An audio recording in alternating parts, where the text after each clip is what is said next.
Good boy. All right, big baby. All right, guys. Que paso? Welcome to Shay Scanlon. What's going on in your neck of the woods, everybody? Got my Patriots flying Elvis. Still miss Pat the Patriot. Bring back Pat. Bring back Pat. Bring back Pat. Pat the Patriot is the best, man. The best uniforms ever. The old Steve Grogan, Steve Nelson, John Hanna uniforms. Russ Francis, remember that? Oh, man. Stanley Morgan. Yep. Hey, Rob. Hey, Rob members bring back. He would say, bring back Pat. Bring back Pat. Bring back Pat. Pat the Patriot. Pat the Patriot. Yeah, man. Who else we had? Steve Nelson. We had Raymond Claiborne. Remember him?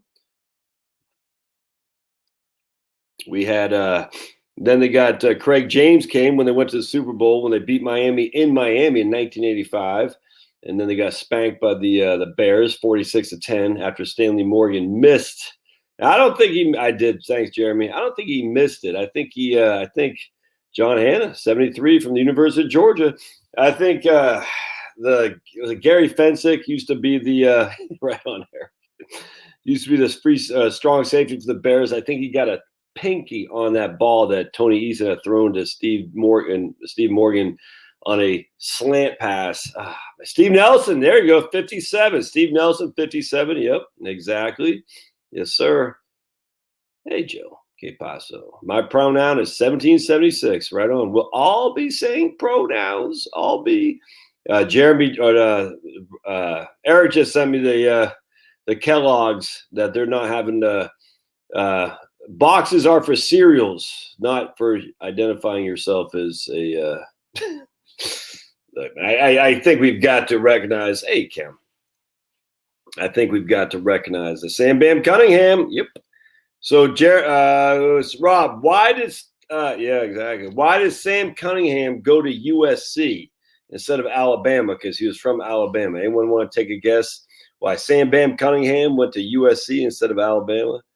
Man, I love Stan. I just remember the old days. Like it was like it was yesterday, man. 103 and toasty, man. Woof.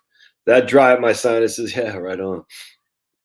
Man, that's just some good. It just the sun going down in New England, in northern New England, over Foxborough, Schaefer Stadium, and then it's just even on a 1 p.m. game because the lights go down early in New England. They stay later for the summertime, but the sun goes down early in New England as it goes into the fall. And hey, Mike. Anyway, and then you'd see these. It was just fall was coming. No other way around that. All right. Because we'll go to Chicken Charlie's first. All right. So the first question comes from Chicken Charlie. The answer to the question there, Rob, is 508. You're in the 508. The answer to your question, Rob, which you didn't ask, but I pose it for you, is why did Sam Cunningham go to USC instead of Alabama? Is because Bear Bryant was a racist. He didn't want blacks on his team. And as such, all the good blacks in Alabama went to outside Alabama schools, and they went to he went to USC. And so what happened was USC ended up playing Alabama and just smoked them, ran all over Alabama. And just like everything else, you can be racist until you've got money in the game. And then all of a sudden you're like, yeah, I can't be racist anymore. I can't be racist anymore because I'm losing money here. And just like with Jackie Robinson was a Christian, as was Branch Rickey, which is weird that gets overlooked. But their Christian faith allowed them to work together to allow blacks to play Major League Baseball in 1947. And then what happened with Sam Bam Cunningham, he ran all over Alabama. And as such, they said, yeah, I'm bringing black players on. It's actually interesting, man. No different than like Jim Brown running all over the Cleveland Browns. If you ever look at those old videos of Jim Brown just running all over the Browns, it's nuts, man, nuts. Yeah, pretty interesting story of college football. It's amazing. That's why I say if I was a coach in the NFL, I would be going after white cornerbacks and white tailbacks because they are not valued in the NFL. And they're like, oh, you don't have enough swivel hips to move in the corners. You're like, it's freaking stupid. I mean, I could get a serious first-rate white cornerback for nothing because no one else wants to hire him, man. Oh, it's nuts. 207.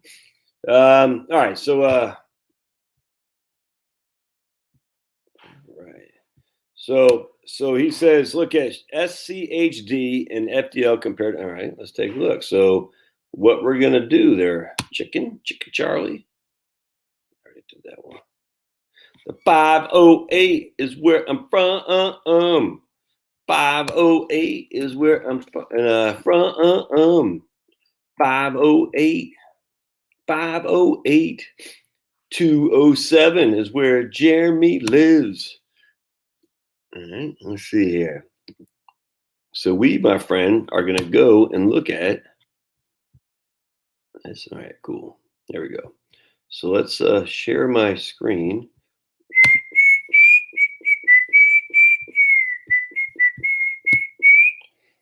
Share.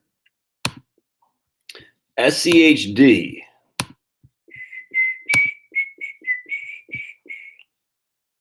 All right, good. Y'all can see that. So let me get rid of Chicken Charlie's note there. We're going to look at SCHD. SCHD. All right, that's a Schwab U.S. Dividend Equity Fund. All right. Take a gander. A lot of people asking about this. So I think I looked at it once, but I'm not all that familiar with it. All right, so we got lots of info here. So let's see what we're looking at here.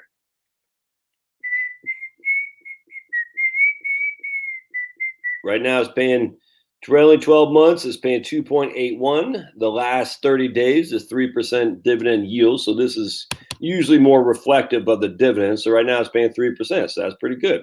I like that, like 3% dividend yield. So now what we want to do is, what's the expense on this guy? Like freaking nothing, I imagine. We're going to go to, where is the expense on this? Anyone see expense? I guess we could look at that. Hold on a second. Yeah, look at that. Schwab analysis. We think this great fund is great. It's the best fund there is. There's no better fund because it's a Schwab fund. So I would be hesitant to buy Schwab's fund.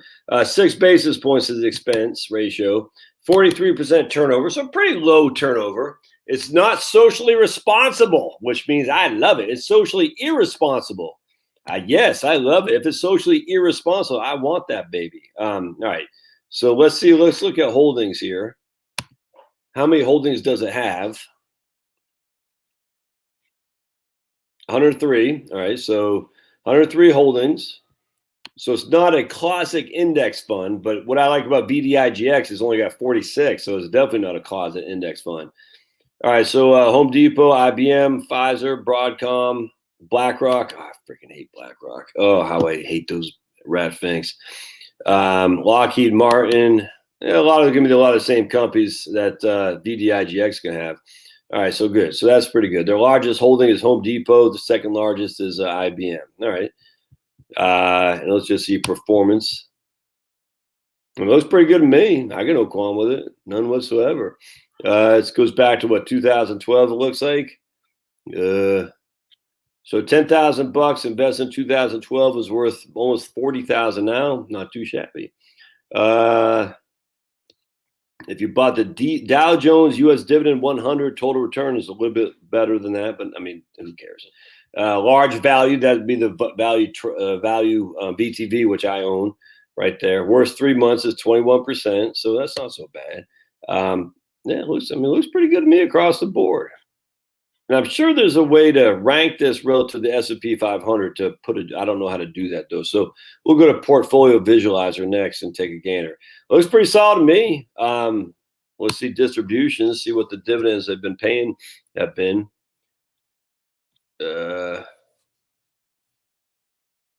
We always want rising dividends now. So we got total distributions, 50 cents a share last about 2 months ago, 60 cents a share in December, 54. So let's go back to the beginning here. Goes back to 12. Look at this. Yeah, huge rising dividends. 12, 13, 20, 20, 25, 20, 22, 23, 25, 25, 27, 25, 27, 27, 30, 30, 27, 30. Look at that, man. 33, 34. That's what you want. That's what you want. You want those rising dividends. Oh, so let's just look at VWGX. Yeah, I don't see how you could go wrong with this fund, Charlie. Obviously, the minute I say that, it's going to go bankrupt because I said it, and you'll sue me. You'll say, that guy Scanlon, he told me what this never go bad. Hey, why come I can't find dividends? Where's the distribution? So let's take a look at this guy. Wow, this guy's only paying 1.5 right now. Huh. Because this is growing dividends. So what that means is they're not so focused on the yield. They're focused on the growing of the dividend rate. However, we just saw the SCHD has a serious growing dividend rate. So let's see what this guy's been growing from. And we're going to go back 2013, 18, 30, 5 cents, 20 cents. All right, 70 cents, 8, 7, 4. Okay, $1. There we go. So now we're getting the dollars. And it'd be hard to. That's 21 cents. I don't know, man. That's interesting. So growing dividends. I wonder if does it. All right. Does it give us a year open? I wish it gives it. Okay, so I wish it gives a whole year. I'm sure there's a way to find the whole year. I just with some capital gains in there. All right. We got 18, 20, 22. No, that's 2 cents. 20, 20, 20, 21, 18, 24, 24, 24, 20, 30, 20, 30. That's interesting. That is interesting.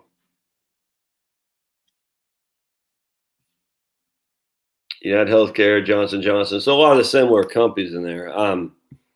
That is, and then there's the other one you had on there, FDL. All right. So let's look up FDL, and then 508 is where I'm from. All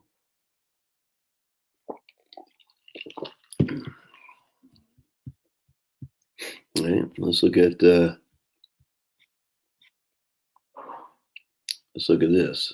That's what the expense rate is. So they got 3.8% dividend yield. Expense ratio of 46 basis points. Turnover is getting a little bit higher, so more tax issues there potentially. Not let okay. 95 holdings. Okay. All right. See distributions here. Let's see again. So we got. I mean, yeah. I mean, it is what it is, man. 15, 18, 13, 14, 15, 16, 18, 20, 18, 19, 12, 20, 19, 19, 20, 21, 21, 22, 20, 25, 16, 20, 27. You see what I'm saying? They're all rising. Now we're in the 30s. Now that's interesting. Let's look at. I'm not all that concerned about overall performance necessarily. I mean, I am. But I'm not. In of itself, that doesn't. So going back to 2011, this has done exactly what the value funds have done for the most part. Let's look at portfolio visualizer. So let's look at portfolio visualizer. We're going to go to VDIGX. And we're going to do 100% in that. Then we're going to go to FDL. Well, let's do SCHD. Oops, right there. Then we're going to go to FDL. We got one of my sons has 5 of his friends here. They're all in the pool. That's the benefit of a new pool. But Josh, a pool the return on investment is weak. Yeah, the return on fun, the ROF. You ever heard of that? Return on fun? He said, get out there and go to the pool. This is what I always want. Neither my wife or I had a pool. And as such, the idea is like, man, we got a pool. Bring your friends over and hang out at the pool. That's called return on fun. So you got to look beyond ROI all the time, my friends. All right, so let's see what we got here. All right, so which fund is what? The red outperform us portfolio 2. The yellow got skanked. That's portfolio 3, and portfolio 1 was VDIGX. All right, so the SCHD did the best. If SCHD, yep, SCHD, Charlie, going back to 2012, SCHD outperformed. I mean, of the three, SCHD is your best. A close second would be VDIGX, and then the Morningstar, the First Trust falls by the wayside. So I'd nix the First Trust one for sure. Let's see here. Yep. Yeah, man. I mean, the truth is the truth. There's all the way around that. And let's do drawdowns. Hold on just a sec. Yeah, look at that. And then the First Trust one had the biggest drawdown as well. I mean, significantly more downside risk with a whole lot less upside. So let's do this until 2019 so we can not have that drawdown from last year. Let's see what that did here. So let's take out the last year and see what happened. But remember, you can't take out the last year in real life. I'm just curious. And even that, yeah, okay. So yeah, you're gonna, if either one of the two winners there are SCHD and VDIGX for sure, without question. So I would nix the FDL, and I would thanks guys, Chloe. Hey everybody, she got a Sprite shirt on. Mom didn't want to bring me the tea. No. All right, Mom, thanks, girl. Yeah, please, thank you. So I would not buy FDL. Hope that makes sense, man. But SCHD looks good. I would have no problem with that. Maybe have to build a position in that for sure. I got a heart from somebody, from Daryl Davies. All right, right on, Daryl.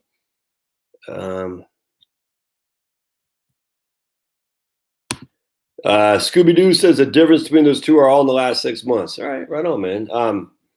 So cool. All right, well, that's good. That's that probably is true, but they're all even Steven. I think I think it'd be fine either way. But I think I'm not a fan of First Trust ETFs, by the way. And I follow Brian Westbury all the time. I'm just not a fan. They are not overly expensive relative to the overall investment industry, but they're certainly overly expensive relative to the broad ETF market. He's looking for Fauci. You see Fauci? You see him? Finn, is Fauci out there? Is he trying to get you? That Fauci trying to force a jab on you? Is he trying to get you? Are you seeing the Fauci? I tell you, man, you're seeing the stuff. They're already going out. I mean, they're starting. You see it building up. That Fauci it's his day is coming. I can't wait for that guy to fall away the wayside. I can't. I never liked that guy. Don't understand why Trump put so much trust in him. But to see him get his come up is going to make my day. It's an evil little SOB, that guy. Yeah, I did not see AMC stock run up today. I'm not sure. South Dakota in the house. No, I like South Dakota. I like it a lot. I just can't see myself living there, Homer. I love that dog. Wilbur Jackson was the first black player for Alabama in 1970. Interesting. Wilbur Jackson.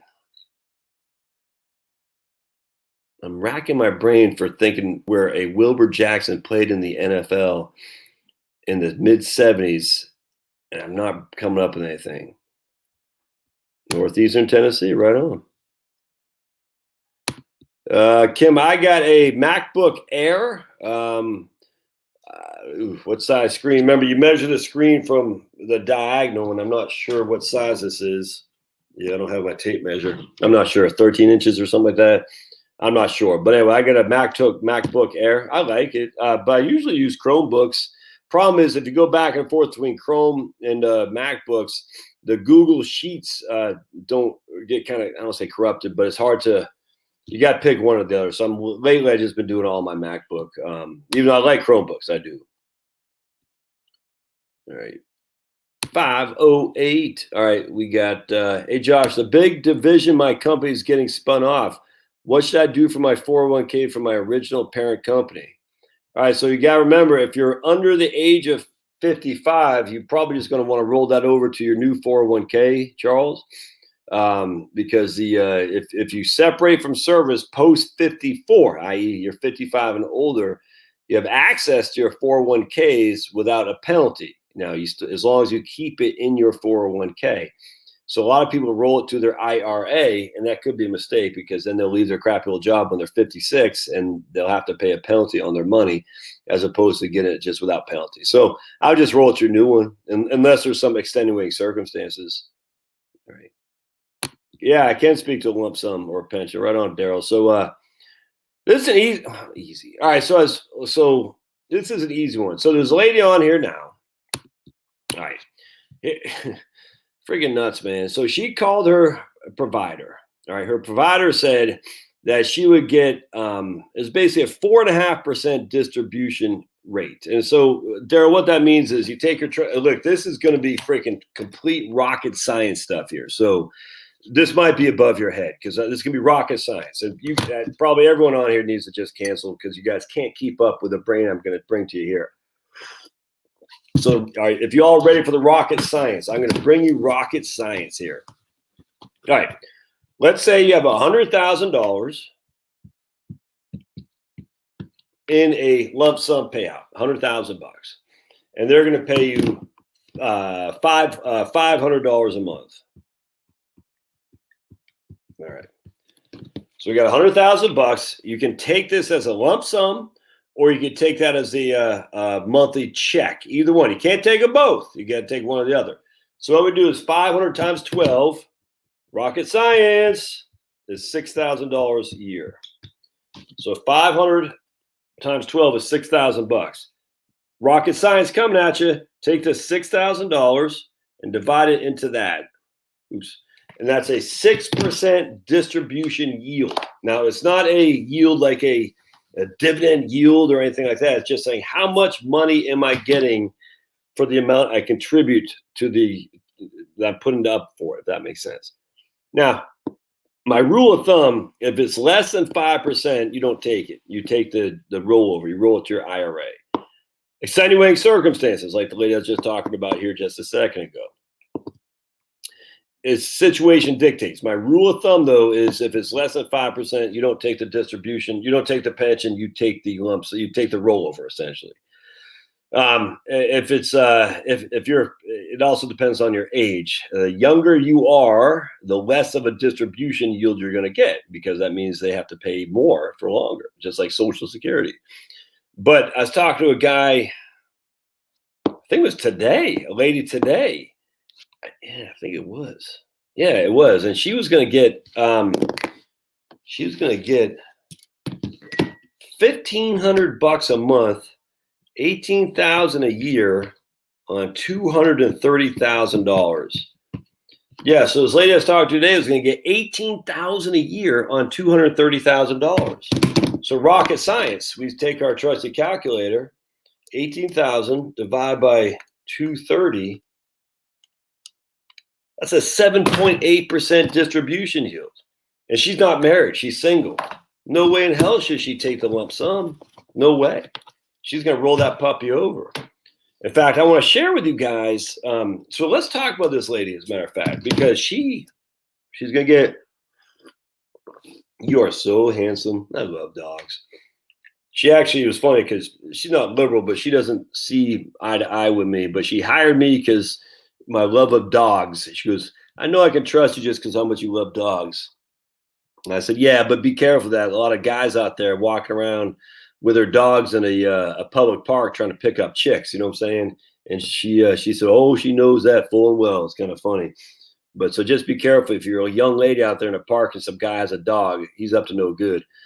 And look, I'm being facetious in some regard, but if he's like, hey, you want to pet my dog? Yeah, here's my number. No, I'm out. You know what I'm saying? There's a lot of foul men out there who look for any advantage for a lot of foul men is all there is to it.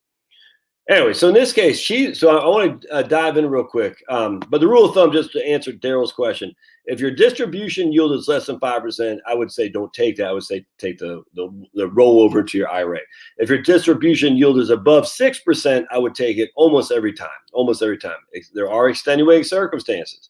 Talked to a lady 2 days ago or yesterday or something like that, and hers was about 4.5%. And we recommended, or we talked, and we said it's best for you to take the pension for sure.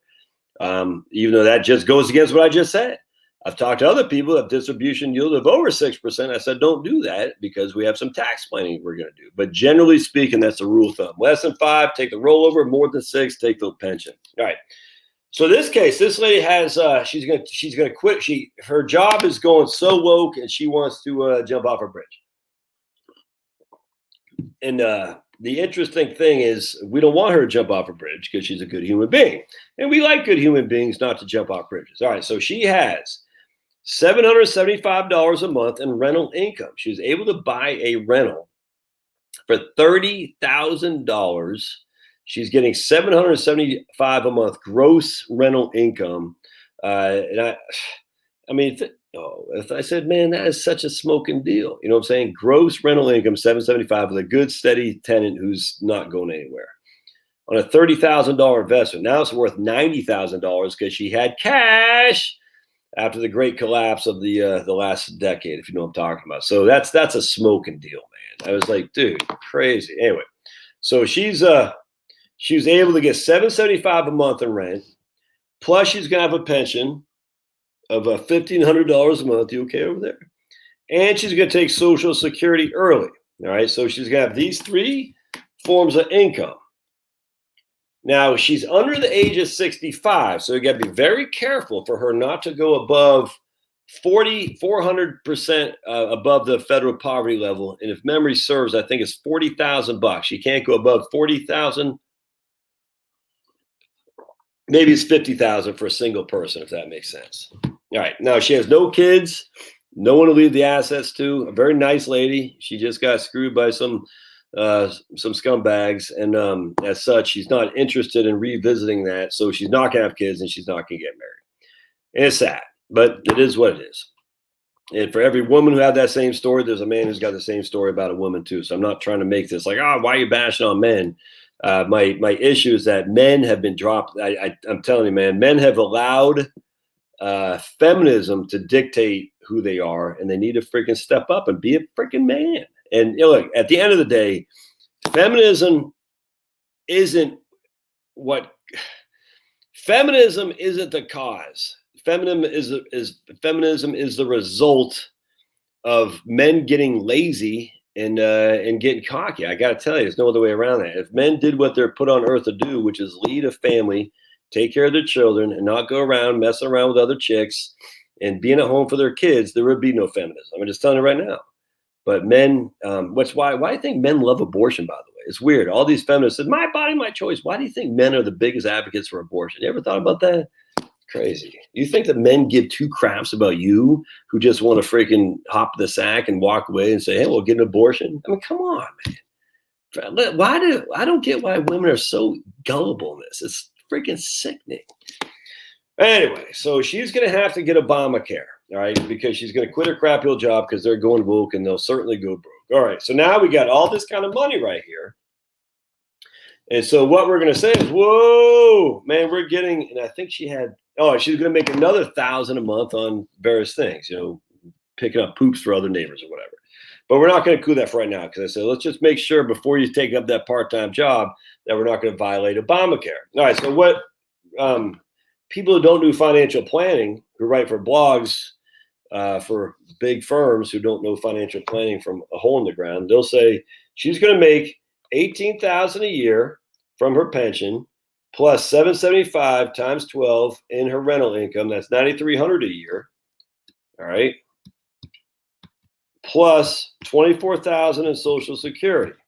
So she's going to make $9,300 plus $24,000 in Social Security. She's going to make $42,600. And as such, they would say she's going to violate, and that's without adding any extra income, by the way, because she's going to need a little bit more money. That's going to violate the 400% above the federal poverty line. And again, I don't know what exactly it is. Let's say 40,000, 50,000. In this case, it doesn't matter, and I'll show you why in just a second. And I say, whoa, hang tight. The federal poverty line is 400% MAGI, your modified adjusted gross income. All right. So what do we have to do when it comes to figuring out your MAGI when you have your Social Security? You got to figure out what your modified adjusted gross income is, but how do we do that? Well, we got to figure out what our combined / provisional income to get a gauge how much Social Security is going to tax us, how much taxes we're going to pay on our Social Security benefits. Hold on. Oops. There we go. Oh, you are such a nugget. All right, so we got to figure out how much Social Security is going to be subject to taxation. So what we do is we take our $775, $9,300 plus our $18,000 pension, all right, and plus our Social Security, which is $24,000. But only half of this goes into provisional income. All right, so what we do is we take $24,000, make that $12,000. Okay, there, big baby. So what we have is $39,300. All right, so $39,300 is our provisional income. That doesn't mean anything yet. $39,300. All right, so I hope you guys are following me. Now she's single, which means the first $25,000 there is no taxes at all. Nothing. None of that is subject to taxation. The first $25,000. All right, $25,000. The next 25 to 34, $9,000 of that is subject to taxation, but only 50% of that $9,000.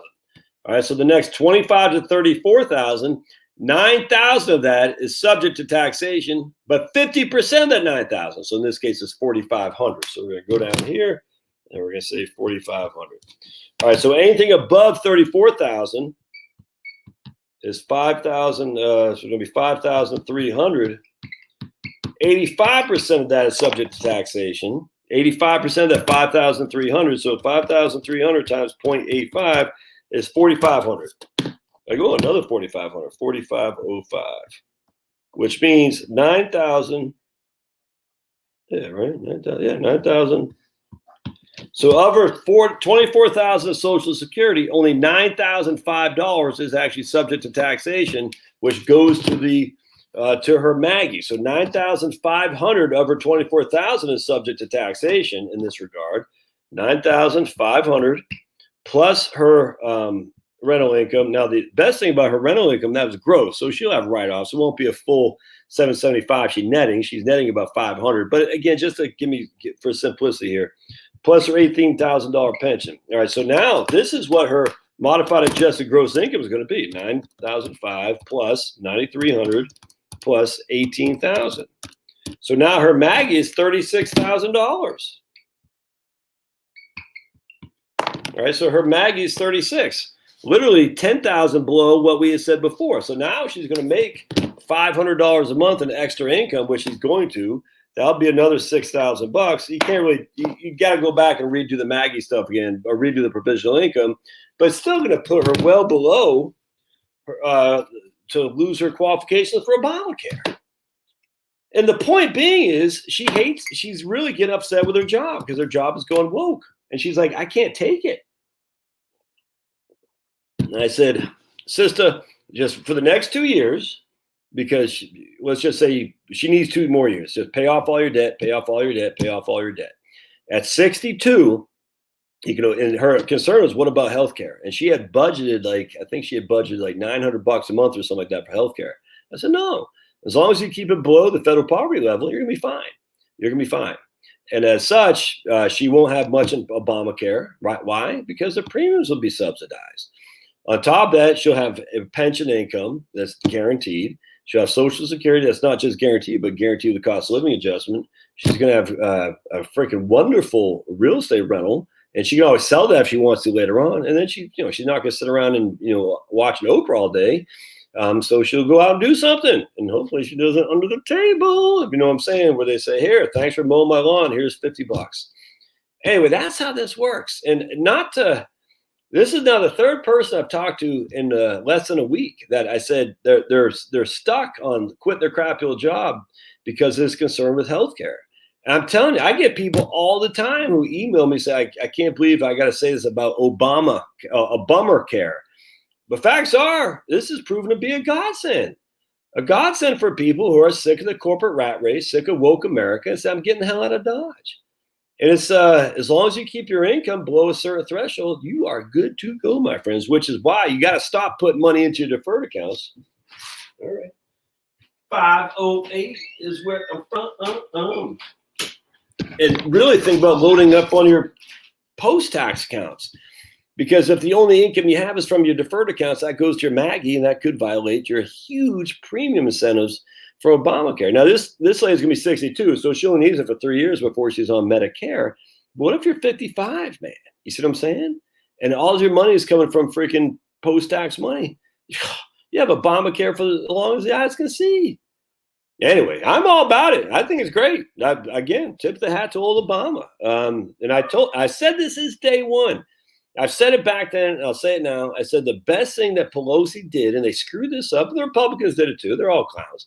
She said, can you imagine the relief it will be not have to be tied to your job to go do the job you want to do, create whatever you want. I remember I heard this was before she was senile, but she said that. I said, that's your argument, Pelosi. Tell people if they're not satisfied in their job and they're staying there just because healthcare is keeping them there, we are going to solve that for you. And that was the argument. But then they had to go insane and provide abortions and make sure that men had menopausal care and all that stuff. It was nuts. But it was true. It's true. And it's still true to this day. And if the government's going to subsidize it, but Josh, that's what I'm sick of that crap. I don't care. Look, man, I'm done with that. We paid our taxes. We don't make the rules. We just play by them. So if you're living on this crap, in this world, you're like, I can't go on the dole. Well, that's your problem. I got nothing for you. The same people are anyway. So long story short, there's a lot of opportunity here if you do it right to get out of your. Because look, my man Eric just sent me the thing about, like I said, about Kellogg's cereal that only boxes are cereals. Let's see, Kellogg's boxes are for cereal, not people. Yep. Never mind the fact that another guy sent me the thing on Lockheed Martin. Let's just see right quick. We'll share this with you. It's this one right here. Right here. Lockheed Martin puts executives through training to unlearn white male privilege. Look, man, it's just no one wants this crap. Black people don't want this crap. White people don't want it. Black people don't. No one wants it. It's stupid. Everybody knows it's stupid, but this is the nature. And I told you about why I sold my Exxon. When a company Engine One, which only has 0.01% of the whole holdings, can force their way onto the board of directors because of backing from BlackRock, some other firm. I mean, look, it's all set up against. It's all corrupt. The whole system's corrupt. Is all there is to it. That doesn't mean you just get out, but that means you have a plan of exit. A plan of exit from playing the game, because the game is so freaking corrupt. And corruption can't last. It can't. It's all going down. I mean, we are the Roman Empire, man. It's all going down. And it might not be in our lifetimes. It might not be in our kids' lifetime. But it's going down. And when it does, you want to be as far removed from that as possible. I'm telling you, man. And you sound negative. I'm not at all. I'm actually optimistic. A jubilee, if that makes sense, is coming. But but the crushing of the fall of Rome is going to fall on many people that are in that, and many people who have learned how to escape from that will be just fine. They're just fine to thrive. I'm optimistic as all can be. It's like everyone's like, Christianity is dying. It's not dying. It's dying from the people who never really were in it, but it's actually growing from the people who are true believers, if that makes sense. And so, I mean, in terms of our numbers from a political perspective, it's dying on the vine without question. In terms of true believers who say Jesus is the Lord, Jesus is the risen Son of God, that number is, and we believe in that's growing. That's fantastic. I love it. And the best thing about it is, that when people say, if loving the Lord is wrong, I don't want to be right. When they say that, they're of like mind, and it doesn't matter the race. It doesn't matter their ethnicity. They're of the Lord, and hey, I want to be part of you. You want to be part of me, and you're going to build a community based on that. I love it. I'm stoked, man. I really, really am. The drawback is, okay, so what do we do? And I got some ideas. I'm not going to go into that deep tonight, but not anything specific. But I do worry about the collapse of the investment world. And when I say collapse in the investment world, there will always be investments. This isn't like saying, oh my goodness, we're going to go Bolshevik. I don't think that at all. What I'm saying, because the globalist cabal, they're in it to make money, and they're going to allow you to make some money so that way you don't revolt with your pitchforks. I 100% agree with that. But my issue is the collapse that is going to come to basically clean. There's going to be a washing of souls. kind of like we had the real estate market in 2006 and 7. A lot of people got burned so much in there. They never made it back. And I think that's going to happen again with the equity markets. Now, I don't know when it's going to be, but it's it's going to be bad. I don't know when. And I just want to make sure that I'm removed from that when that happens. Doesn't mean I won't have stocks, but I tell you, it just means at the end, right now, I'm still 100% fully invested. I will continue to be. But I'm thinking at some point when I don't have when I can have the capacity to not be fully invested, I won't be. And what that alternative will, well, I'm going through some ideas. All right, so let's keep talking, man.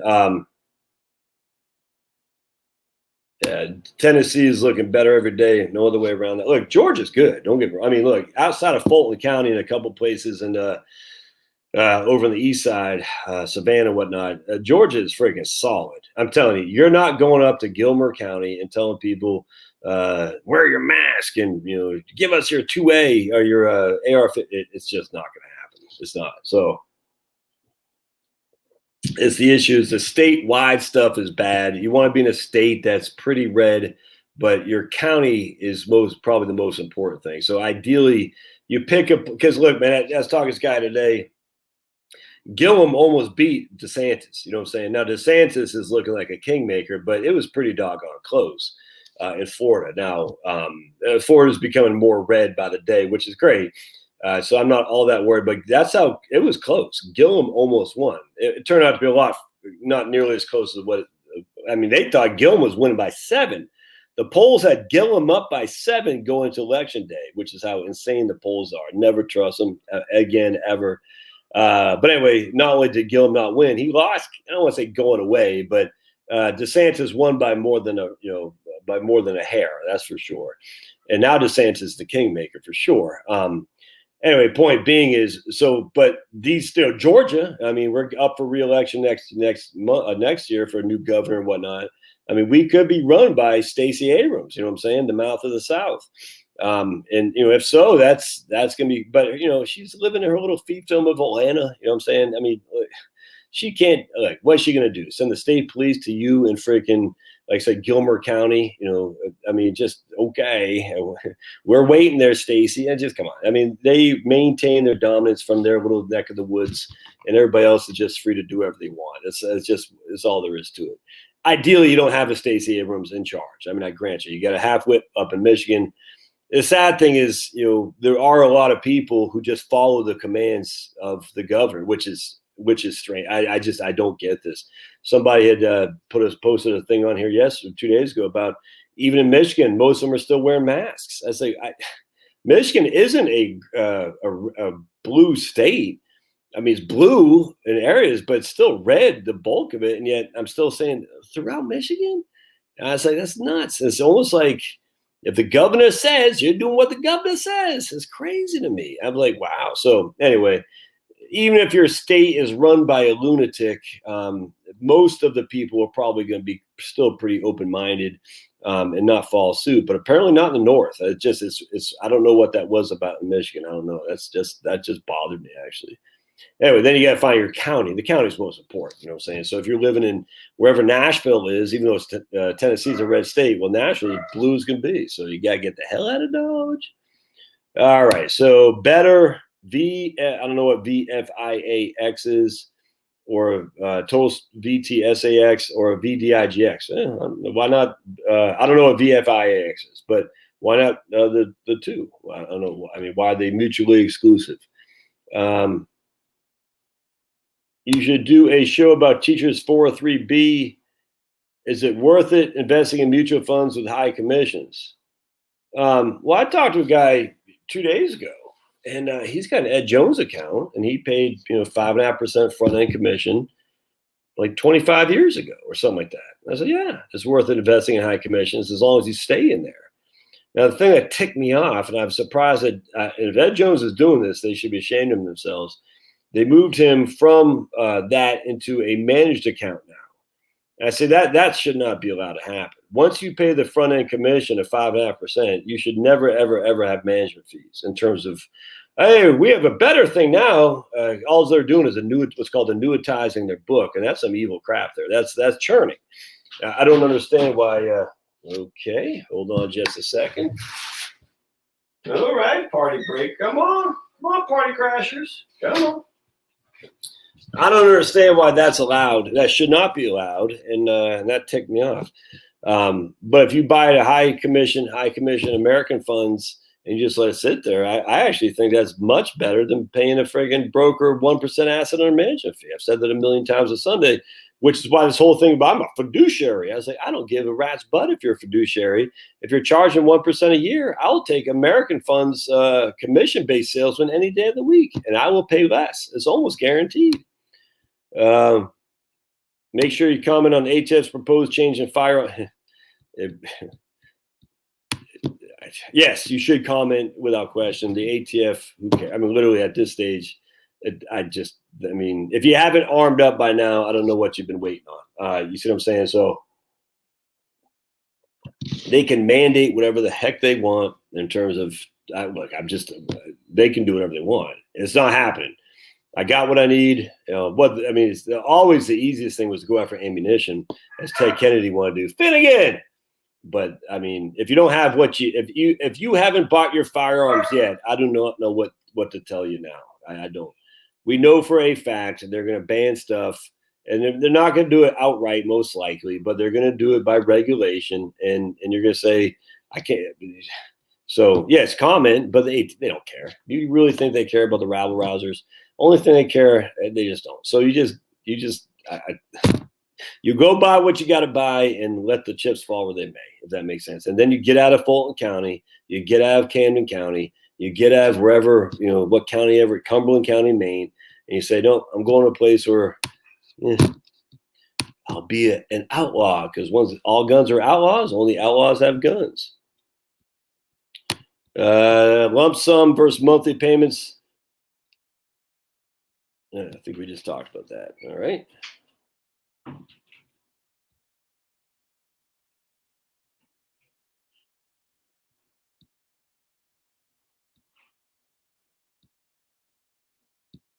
Yeah, I agree. Most laptops say are plenty powerful. Yep, exactly. My 3-year outlook on gold it will still be valuable to somebody. That's for sure. So I don't even have a 3-year outlook on gold. I just say gold has been valuable, has value for 5,000 years. So I presume it'll always have some value, and as such, it's literally a store of value. I keep reading all these people say Bitcoin's a store of value. I say, I don't even know what has Bitcoin been doing lately. I think it was up back above 40. I'm like, how is it a store of value if it drops from 66 to 32 and back up to 40? That's not a store of value. Yeah, it's at 38. So where's the store? Where is the store there? So you're storing something. I'm storing it for the famine time to come. Huh? Gold is that. I mean, gold literally is a store of value. Now, what you say is, yeah, but gold fluctuates too. Yeah, but gold actually is something I hold in my hand that has a 5,000-year track record of a storing of value. This whole thing with Bitcoin is because they don't say Bitcoin is going to replace the dollar anymore. I haven't heard anyone say that anymore, because that's just dumb. So now what they're saying, well, it's not going to replace a dollar, not going to be a currency replacement. I said, well, that's what you were saying, but now it's going to be a store of value. I said, how is this? Where is the store? I mean, literally, I'm storing my corn for the famine. So I store 50 bushels of corn today. 2 weeks later, Elon Musk texts something. So I go in there. I only got 20 bushels of corn. That's not a store. It's the weirdest thing to me. I don't get it, and that's fine. People get rich on it. I don't care. It's just odd. Like, keep saying the store of value. What is a true store of value is gold. It's literally gold. Now, people say gold is a hedge against inflation. I don't buy that for 2 seconds either. I don't. Because if you look at the price of gold relative to inflation, it's not a hedge against that. There's no correlation of gold going up as inflation goes up. There's just none. So let's stop. Now, again, it was illegal, the old gold bullion from 1935 to basically 1970 or something like that. So we don't really even have, we only have less than 50 years experience of the price of gold that has been free of any government regulation. So we don't even know that much about gold, but we do know if I went to a store today with gold in my pocket, I could buy something. Thus, it stores some type of value there. Now, what could I buy? Depends on what the gold guy, the pawn guy is going to give me. Will it give me freaking $1,800 an ounce? Probably not. Will it give me $1,500 an ounce if the spot price is $1,800 an ounce? Probably. I mean, it's just, I don't get it. It's just weird to me. And but gold, I hear this all the time too. But gold, you don't get any. The storing of gold is a hassle. What do they say? You don't get a dividend. That's one negative against gold. And the storage cost. I'm like, huh? The storage cost? Do you know how big an ounce of gold is? It's literally an ounce. It's literally an ounce. How many ounces in a pound? 16. So 1 ounce of gold is 1/16 of a pound. So if you have 16 ounces of gold, hey, you're doing pretty good. It's still a pound. It's still just 1 pound. That's just not that storage cost. It's the strangest thing. I don't get it. It's like these guys hear this stuff on some guy's internet page. Oh, yeah, you're right. The cost of stored gold is bad, and I don't get a dividend. Okay. Just weird. So I'm all about gold, man. Everyone should have some. I don't know why people do. In fact, I haven't bought my gold for this year. I try to buy an ounce or two every year, and I haven't bought any this year. Hey, Bruce. Wow, physical gold 1900 today. All right, cool.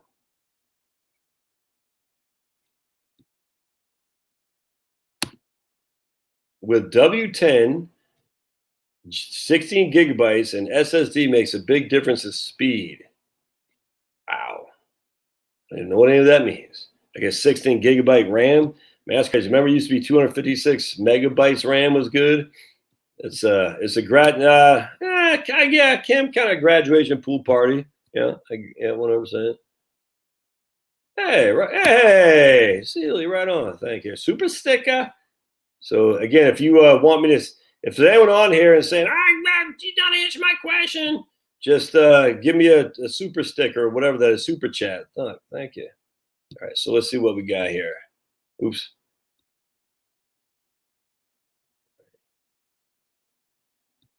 Look at Bob. Consumer SSDs, plain obsolescence, made of chips that are seconds, not good enough for servers. If you toss computers every 3 years, ours all right, that is Mandarin right there. So remember our friend Harry Chu? He'll probably be on here later on. He says, Rob will be speaking Mandarin. That's what that sounds like to me. OJ, now he wasn't, but he was an Heisman Trophy winner, and he went to USC, but OJ wasn't from the South. Actually, I'm not sure where OJ was from. I think he might have been from California. Yeah, they're not. No, I haven't heard anything. That is not going through. Scooby-Doo says any news on actions against a step-up basis. There's no way. That would be DOA. Now, look, I could be wrong, but that would be DOA. Well, I mean, again, personnel is policy, and if you hire crap personnel, you're going to be held accountable. I remember that guy Steve Deese or whatever his name is from the Blaze or whatever. I remember he saying this back in August of last year. He goes, look, if Trump loses, the number one reason is because of Mike Pence. He let Mike Pence run the show when it came to the COVID stuff, and Pence allowed for Fauci and Birx to run the show, and you got to blame Trump. That's all there is to it, man. Yeah, U.S. Army woke recruiting ads are turned off. Ooh, I want to see what is that. Let's see what that U.S. Army. Hold on, I want to see. It was the last time I saw this ratio at 84,000 against U.S. Army recruiting ad. U.S. Army to recruiting ad. The last time I saw it was way down. All right, let's take a look here. So, all right, we're going to look at this. Right here, and let's see. All right, here's Emma, the calling. This is so 125 down, and they got rid of comments. You freaking fools, man. You freaking fools. Oh, I'm so embarrassed to have been in the Army. Oh. Let's see, recruiting video 2019. Let's see if they allowed comments on there. All right, go Army.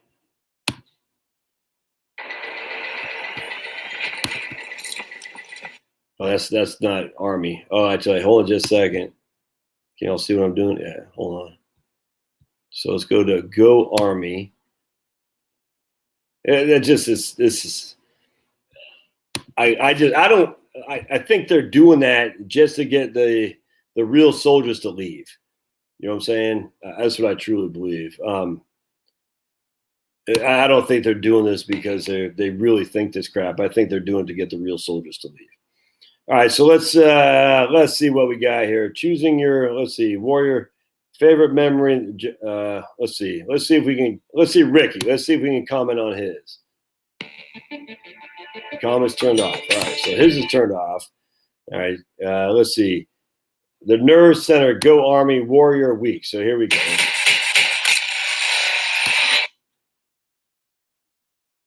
Looks like they're allowing comments here.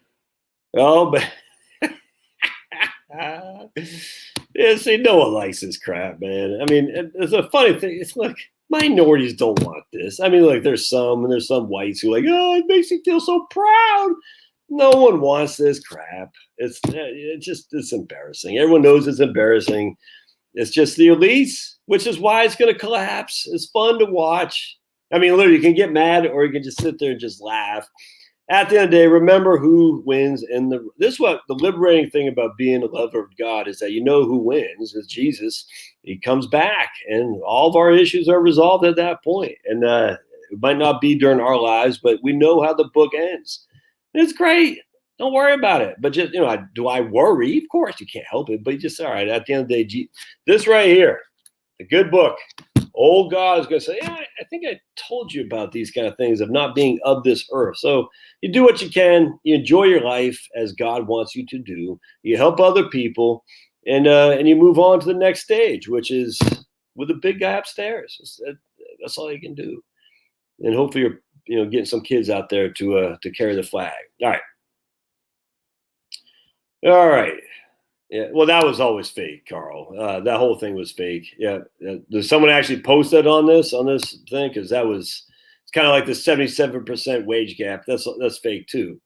Okay, so good. So he's talking about lump sum versus a pension. All right, so the pension, you have things called life pensions, single life. All right, so let's just say it's me and my better half, Charlotte. Oh, that's not very manly to say your better half. But it's true.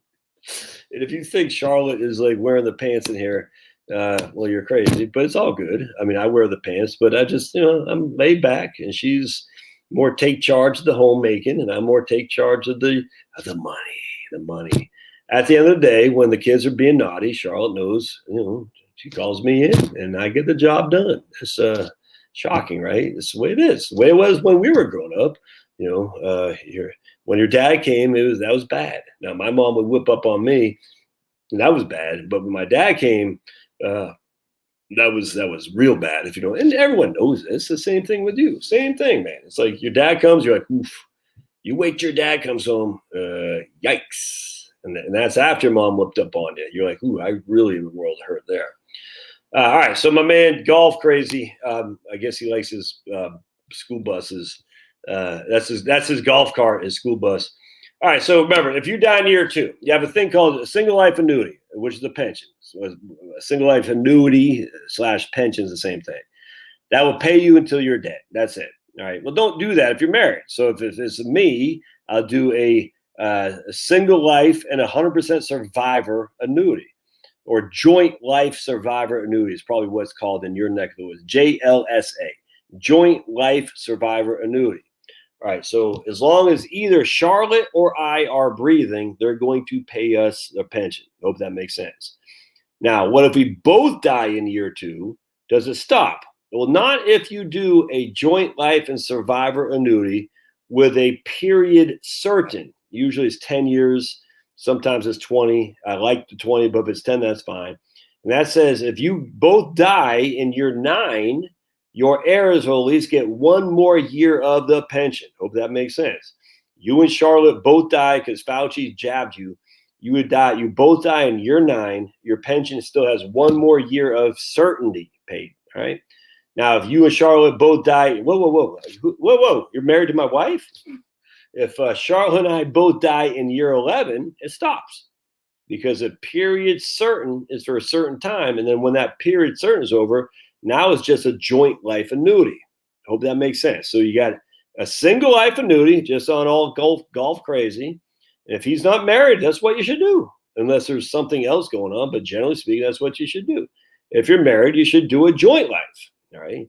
Now, the joint life and survivor annuity, there are options in that. How much do you want to leave to Charlotte?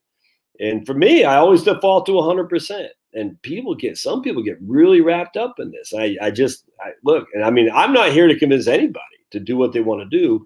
And we can spreadsheet this till we're blue in the face. At the end of the day, my preference is to make sure Charlotte has every single penny coming to her that we had before I died, because she's still going to lose her own Social Security benefit. She'll step into mine, but she's still going to lose a Social Security.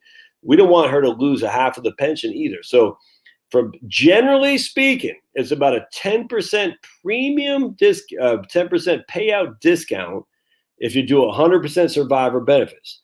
So if I was making $2,000 a month as a pension, I'd make only $1,800 a month if I had 100% survivor benefit.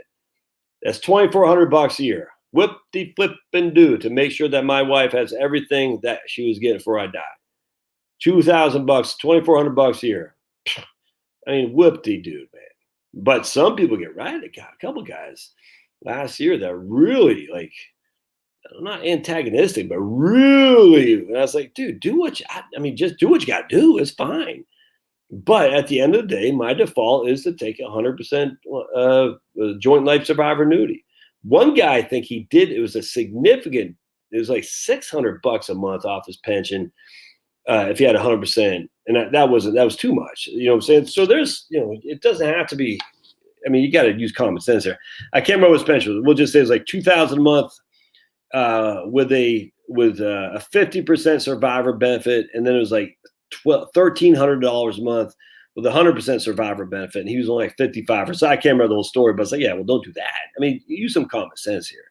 But I did have a couple of people who got real, like I said, almost antagonistic when I said you need 100% survivor. I said I always default with 100% survivor benefit, then we go down from there. And it was, but that's up to you. However, I would highly suggest you have this discussion with your spouse sitting right there, because your spouse might say, whoa, huh? You see what I'm saying? And that's not good. But I mean, I don't get why. I get a lot of spouses, women a lot, don't want to be involved in the discussion with their finances. But when it comes to retirement planning with an irrevocable decision on how you're going to annuitize your pension, not having your spouse as part of that conversation is just odd to me. But anyway.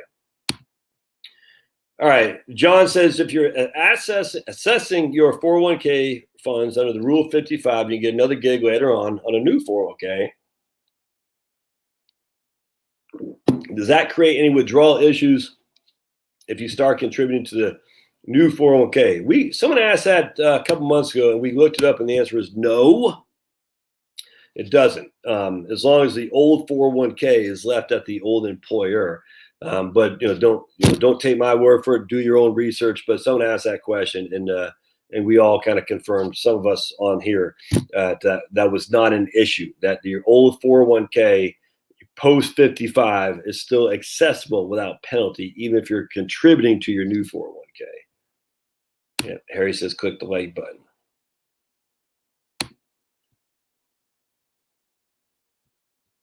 The Billy Porter DNC music video. I'm not sure what that was. All right. I'm 60 now. Should I roll it over to new company's 401k, roll it to an IRA, or, well, I mean, I don't understand all this. Why don't you just roll it to your own IRA? So he's saying, I'm 60. I got a new spinoff 401k. I can take it out, cash out, pay the taxes. I'm not sure I'd do that. Roll it all into a Roth, which sounds like a pretty significant tax hit to him, to convert it to a Roth, or put it to his new company's 401k. It seems like it should be a fourth option. Just roll it to your own IRA. That's what I would suggest. Yeah, I'm not familiar with the Billy Rhodes thing either. Yeah, but Carl, men have lied to women too. I mean, that's the thing. It's like feminism has lied to women, but yeah, so haven't many, many men. again, I'm not excusing women for being gullible to fall for it, but at the end of the day, that's some evil stuff that you're doing. Not you, Carl, but men do just so they can have another notch in their crotch, so to speak. Yeah, look, young men, I get it. Yeah, a lot of young men weren't raised correctly. Let's just put it that way. I get that, and the conquest is an ego boost. I 100% get that. But the sad that you get an ego boost by doing immoral things. If that's how you get an ego boost, you really need to change your priorities, because you should get an ego boost by helping people. That's how you get an ego boost. Ego by making people submit to you is that's just some evil crap. And look, I'm just telling you, it's easy to say in hindsight, because I remember when I was a teen and a young man, you know what I'm saying? I remember it like it was yesterday. And but it's not ego building. But the funny thing is, this is what cracks me up. There's a guy following YouTube. Now I like him. I interviewed him once. I like him a lot. I'm not going to say his name. And he's kind of woke. He's a good guy. He's not super woke, but he's kind of woke. You know what I'm saying? And you know, he's not. But he did a video where he's kind of calling out men for being sexist, but in the same video, he's playing rap clips by sexist rappers. And I was just like, why is it okay if you're a black rapper, you can be sexist and racist and all that, but if you're a white, I don't know, friggin' baseball player, you can't. Why? If the words are bad regardless of what mouth it comes out of. And the words are bad. And I was sitting there thinking, it's weird. It's like, it's like the strange, well, the black guy's doing, he's rapping, so that's art. That's their art, their art, because they're different than us. And I'm just sitting there thinking, this isn't good. This is not acceptable. And I'll never forget when I was going to, Maddie was at Georgia Tech, and it's very woke. And we're going on campus to watch, I think it was I can't remember what we're doing. Man, we're going on campus one day. And it's very like, we value women and all this and that and the other. And I'm walking by a fraternity of white boys and playing rap music loud, black rap music, and just dropping B's and dropping C's. And I was like, if I were to literally say that, just say that without a beat behind me, I would be banned from campus forever. Now, rightly or wrongly, whether I should be or not, I'm not talking. I'm just saying, just because it's in rap done by black guys, for some reason, the white people don't want to call it out. That's freaking wrong, man. And the funny thing is, the feminists, the white feminists, they're like, I don't know their hands are tied. It's like, I don't know what to do, because that's bad against women. But it's black people, and I can't say anything about black people. They're like, I don't know what to do. It's kind of like the meme where the superhero guy's like, don't wear my mask because I've been vaxxed, or wait, what did he say? He's got the two options. He's like sweating. He goes, which one do I choose? Don't wear my mask to show I've been vaxxed, or wear my mask to show that I'm not a Republican or something. I can't remember what it was. It's funny. It's like, I could see the white feminists like, get on these guys, or these white fraternity boys are playing sexist music, or say that I support, black artists, saying whatever they want. I just, oh my goodness, it gets me changed. But the problem is, that's evil crap, and it should not be allowed. What I mean allowed, do I say ban it? No. But if you hear that crap on campus, and you're supposed to be woke and being all supportive for women, and you're hearing the B's and the C's being dropped, they're talking about your daughters. They're talking about those girls on campus. They're talking about my daughters on campus, Georgia Tech, you friggin' fools. And you all can kiss my big fat behind. What? That should not be allowed. It should not be. It should be said, no, you can't play stuff like that here. Oh, you big funny. I don't give two craps. If we're going to have open campus that's tolerant, it needs to be open campus that's tolerant. You can't allow that. And yet they do. They do. It's crazy. Because the certain group of people who say it, no one wants to offend, because, I don't want to seem like I'm a racist. You're not being a racist. You're saying that's not acceptable. And yet this is the problem, is that you see the feminists say, I don't know what to do, so I'm just going to blame that guy. Like Lena Dunham. She'll blame her white guy at wherever that stupid college she went. She falsely accused of rape. And we all get pissed off at Lena Dunham, rightly so, because there are women who get raped who now don't have a leg to stand on because Lena Dunham of the world just wanted to say, I'm a victim too. I'm a victim too. You know, she's just a rich, spoiled brat. She's just a rich girl. But there are girls who've been raped. But now feminism's like, why didn't you go after Lena Dunham? Which is why I'm actually stunned to see Naomi Klein. Is that her name? Stunned to see this chick come around. It's freaking amazing. Naomi Klein, right? Naomi Klein? Is that her name? Naomi Wolf? Naomi Klein? Naomi Wolf. Who's that? Anyway, that's who it is. Naomi Wolf. She's a big lib. And she's coming around because she's saying, that's great. Again, people will come around when they come around. All right. Considering reverse mortgage, health issues and can't get long-term care, which you like better? Reverse mortgage? I like reverse mortgage better, 100%. Yeah, the unison approach, I like okay, but I like that because you can get it without being 62. Reverse mortgage, 100% like it better. All right. T. Kelly, 500 is 401k. I'm assuming that's 150 in a deferred pension, which will pay him a certain amount of money. I don't think it's 150 a year. Claiming on all at 63. All right. That's fantastic. Most of the rental income would be tax-free due to depreciation on rental property. Right on, man. Yep. I always felt the trick to eliminate unwanted pregnancies, the default custody of the child to the father instead of the mother. Oh, man. 100%. That's a great idea, Harry. Yep. I inherited farmland. What can I do so I don't have to pay tax on it year after year? Well, I mean, it's just property tax. It shouldn't be that much. I mean, you got to pay. If you own it, you're going to pay tax on it. It's just the nature of the beast. I don't know. I don't have any qualm with that. But at the end of the day, if you inherited the land, I can't imagine farmland is taxed all that heavily. So, the way you don't have to pay tax year over year, I presume, is you could give it to one of those conservation units, I suppose. I don't have any problem with that. But then you remove the ability to do it as you see please. I just pay the tax. Be done with it. Hey, what's up? Right on, Sealy. Appreciate you being here. Appreciate the $5. Unison doesn't offer a growing line of credit. 100% right. Yep. My job is going woke with everyone assigning profiles there. And I've heard that some folks are saying if you don't do that, you'll be at the HR.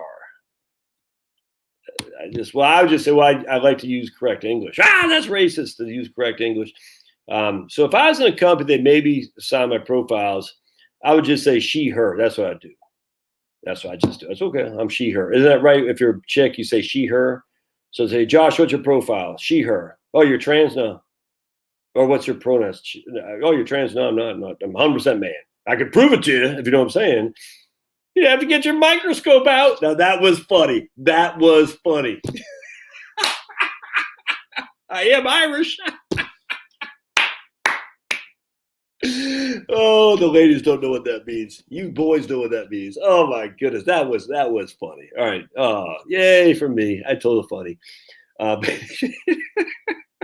That was good. If you aren't laughing, you did something wrong. Oh, I didn't tell you, this guy posted on my let me see if I can. Oh, I'm not going to find it. He posted a comment and said, why would I take financial advice from a guy in his basement with his T-shirt on up inside out? Blah. I said, you don't have to take advice from me. Trust me, you probably shouldn't. You should probably take advice from a guy in a three-piece suit and a freaking monocle and a top hat. It's like, what? It's like, dude, I don't give a rat's behind if you take advice from me or not. The point is, not for you, it's for me. This is fun for me, man. And if you happen to be here and enjoy it with me, that freaking makes me feel good about myself. I'm not going to lie. It's an ego boost to have 176 people on here and hopefully laughing at my jokes. But it's fun. And when you find something fun to do, you want to do it all the time. It's great. So, but I was like, why would I care if you take advice from me? I don't give a crap. It's funny. Anyway, so I say I'm a she, her. No, what did I say? Or could you say, maybe you could say she, he. That's what you could say. Say, what's your profiles or pronouns? She, him. Oh, that's what you could say. I'm she, him. And just make a joke out of it. You got to be serious. No, I don't have to be serious because this is inherently not a serious country anymore. The whole thing is just weird, but all right. Hey, Lydia.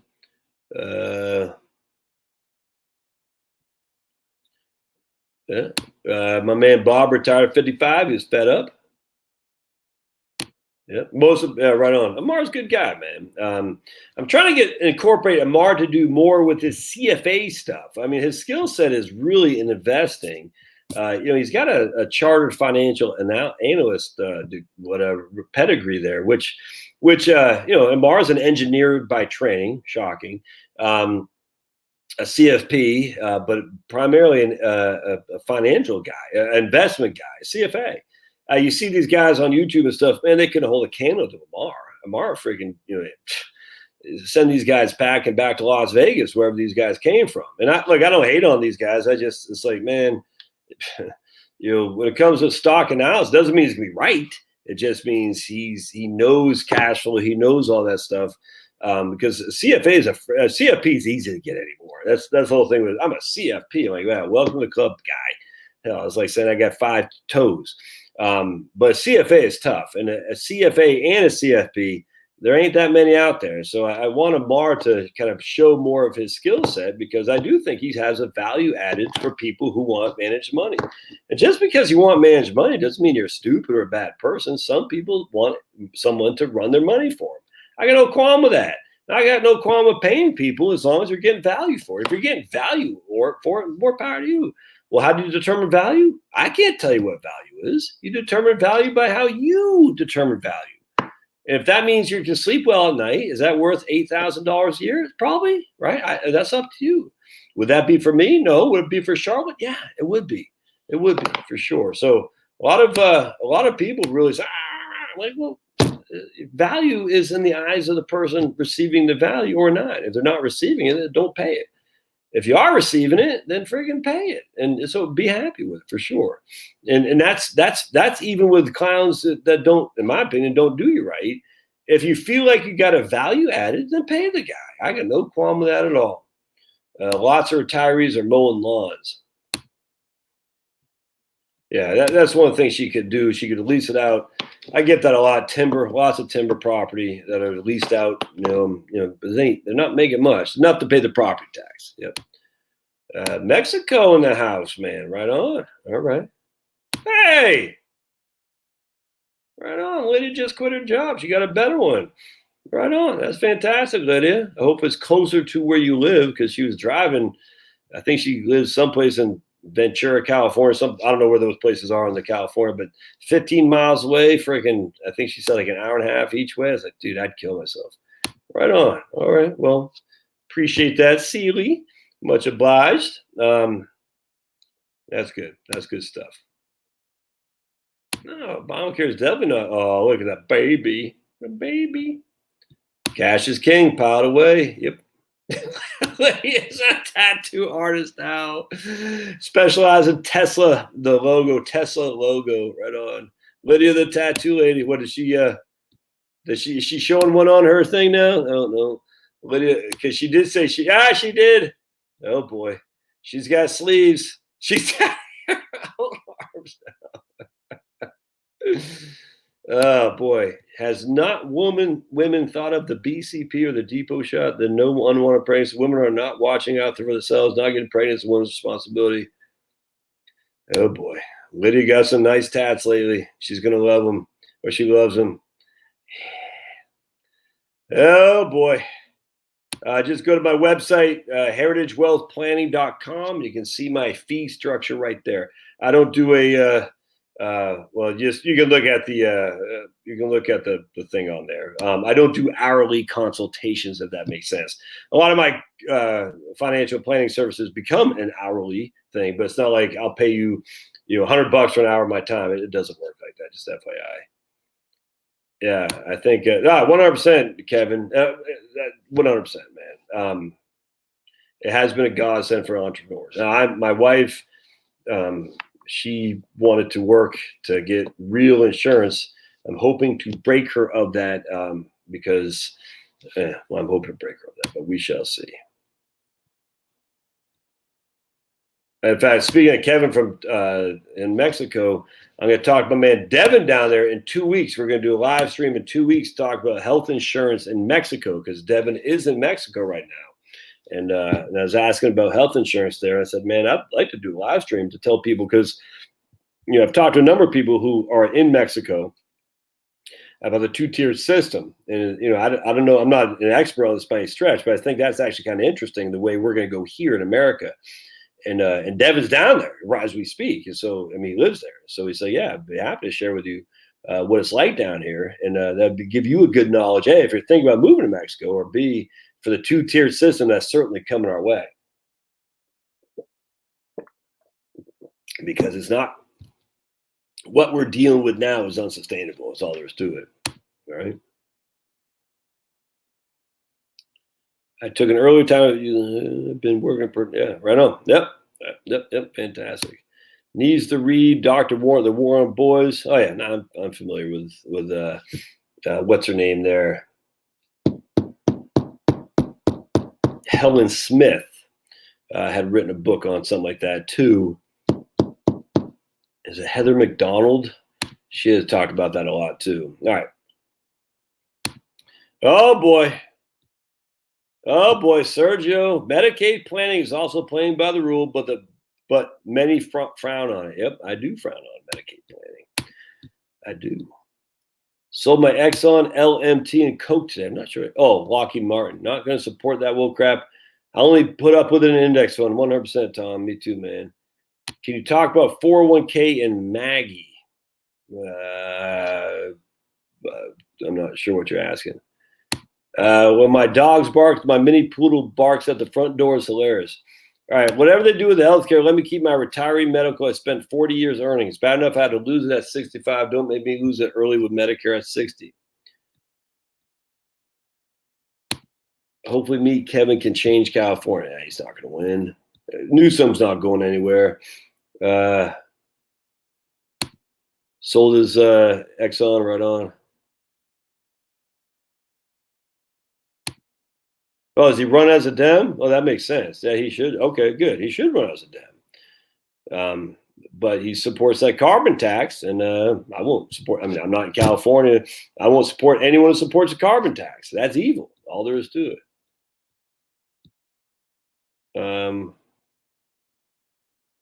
Fox endorsed Kevin. Well, that's going to be the kiss of death for him in California. Look, Gruesome is there, man. He's not leaving. He's just, they're not getting rid of Gruesome. That's what I think, Mike. See, maybe I don't know if Kevin's a conservative. I don't get the implication he is, but he will start a bunch of conservatives running as Democrats. I 100% think that's what's going to happen, because you automatically get what's the word I'm looking for? The media off your back if you run as a D.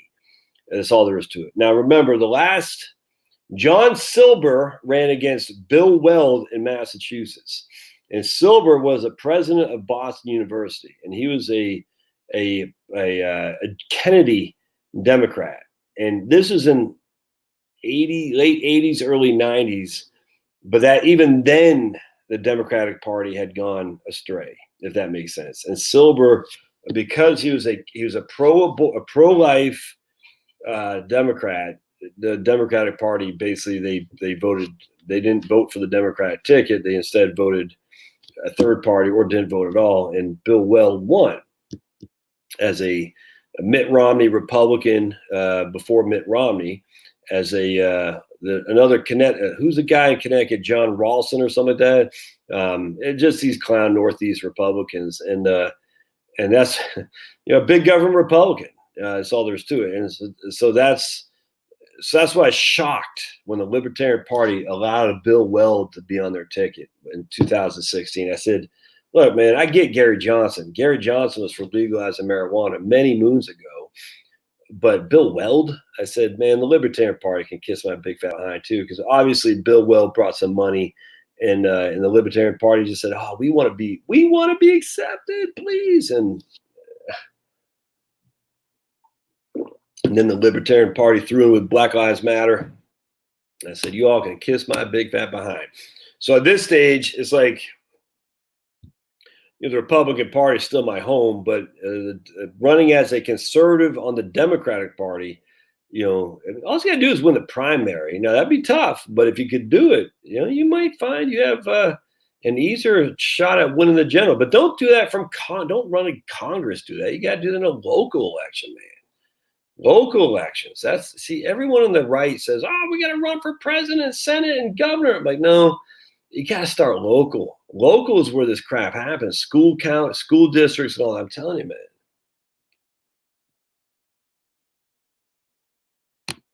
Huh. Yeah, I don't know how tall he is. He does look short. I agree. He does look short. Right.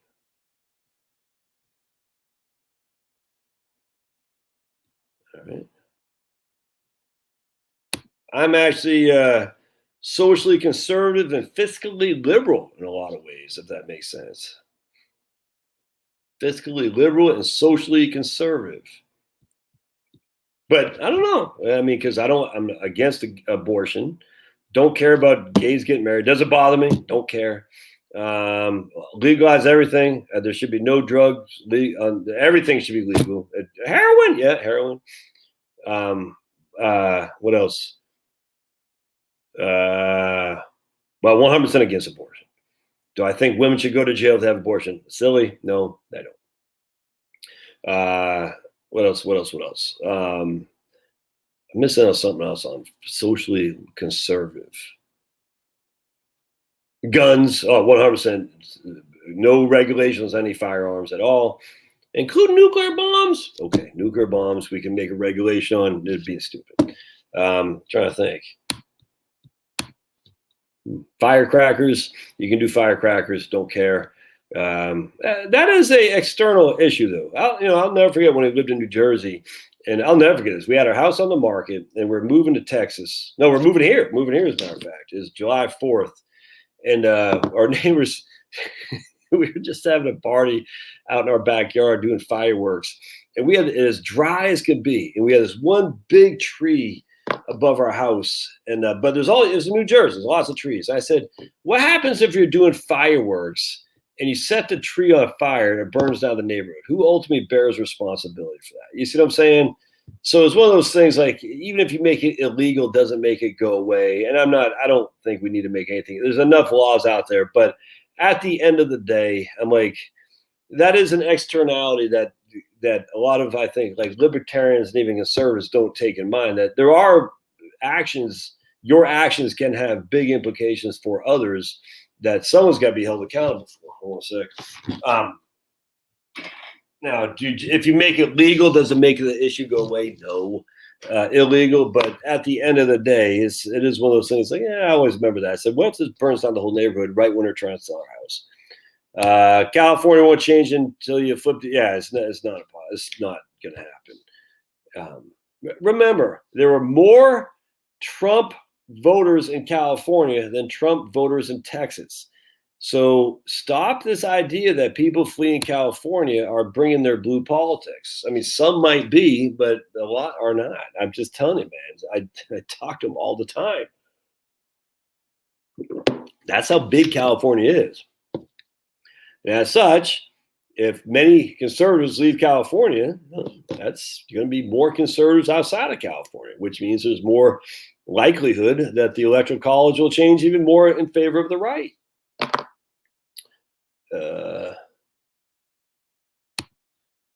It's not going to win. Yeah, because you don't know what to call these people. All right. Yeah, I'm a big fan of Dustin over at Jazz Kim. I like Dustin. He's a good guy. He works hard. He's trustworthy as all can be. His fees are very, very reasonable. Big fan. Absolutely. All right.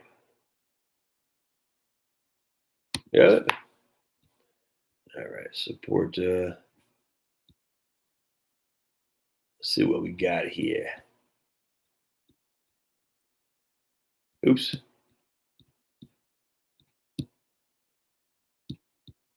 Oof, man, I can't. Ford won't. EV will save them. GE will. Toyota's eating Ford and lunch on reliability, and Toyota's the one who says we can't. The EV craze is stupid. I got so many articles up here I got to read and do. I don't know, but there's one on EVs. Is interesting.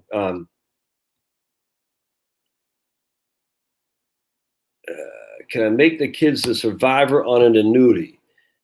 Yeah. Yeah, man, that's a great. All right, can you make the kids the survivor on an annuity?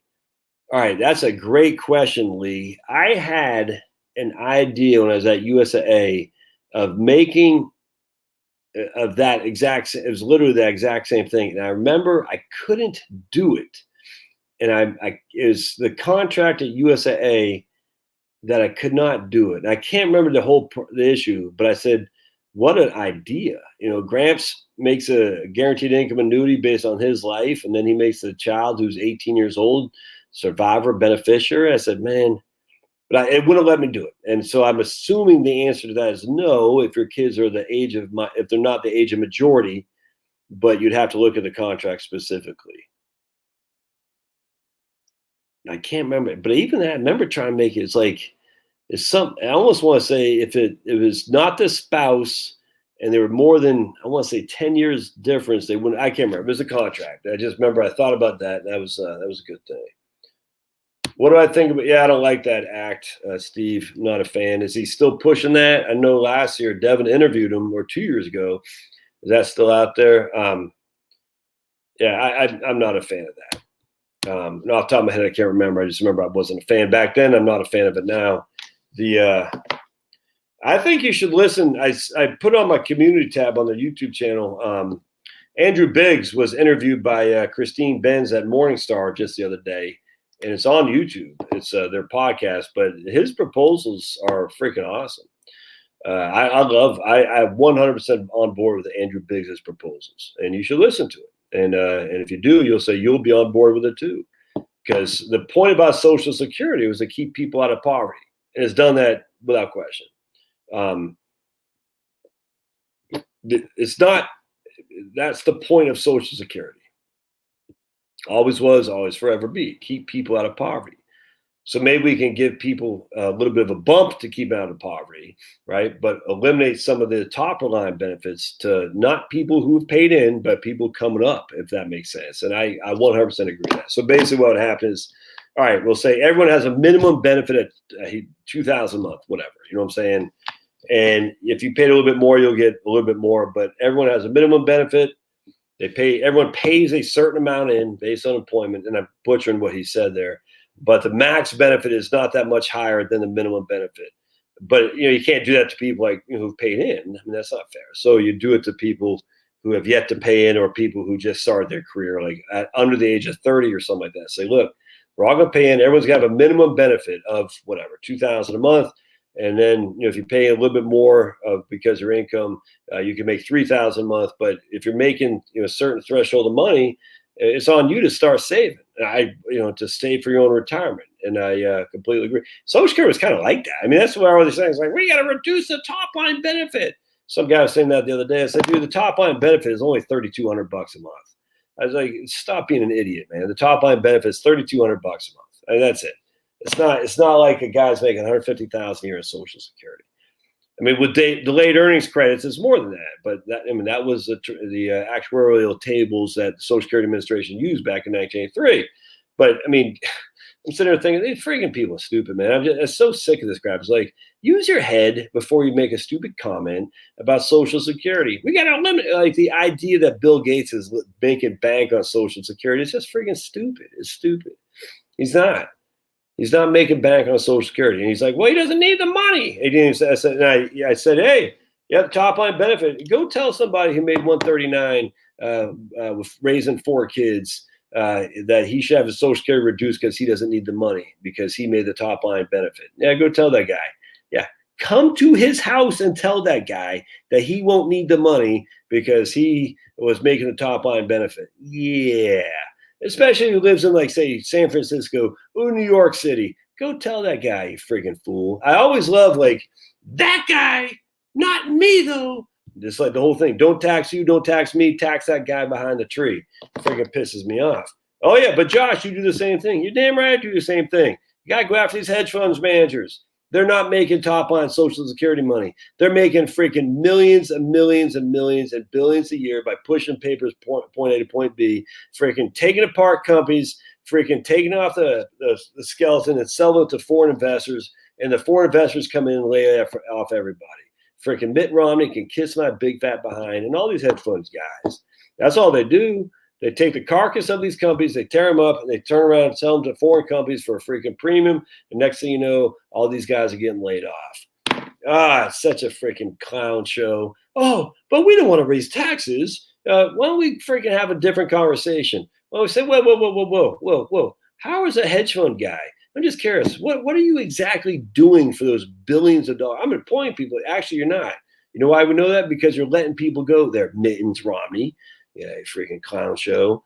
Freaking hate that crap. Yeah, so I am a hypocrite. I'll gladly take the mantle of a hypocrite, tax that guy over there who's making too much damn money, not doing anything for society, actually hurting society and hurting communities. All the while pushing for cheap labor to come over here too and destroying communities of freaking working people in the United States. And that's where I'm freaking losing my fiscal conservatism, because the fiscal conservatism has sold a bill of goods for many years. My goodness, man. I would love to have a flat tax. It's never going to happen because the politicians got too much power and prestige because they get to choose the tax code by the big farmers of the world writing the bills and the big insurance and the big labor. So it's never going to happen. A flat tax would be great. The Dick Armey flat tax from 1993. I got the Dick Armey flat 1993, I think. The Dick Armey flat tax. I got the book. Fantastic. Never going to happen. And because it's never going to happen, okay, so why don't we go after people who freaking, and I say go after, it's not like we're going to come out. I'm just saying, look, you're making too much money. You should pay some more to the freaking federal treasury who allows you to make so much money. Yeah, that does sound like Elizabeth Warren, and you didn't build that. I mean, it's stupid. They did build it. But a hedge fund, I'm sorry. No, you might not have seen it. Look, I've dealt with some of these guys, and they make bank. It's sickening how much these guys make. Sickening.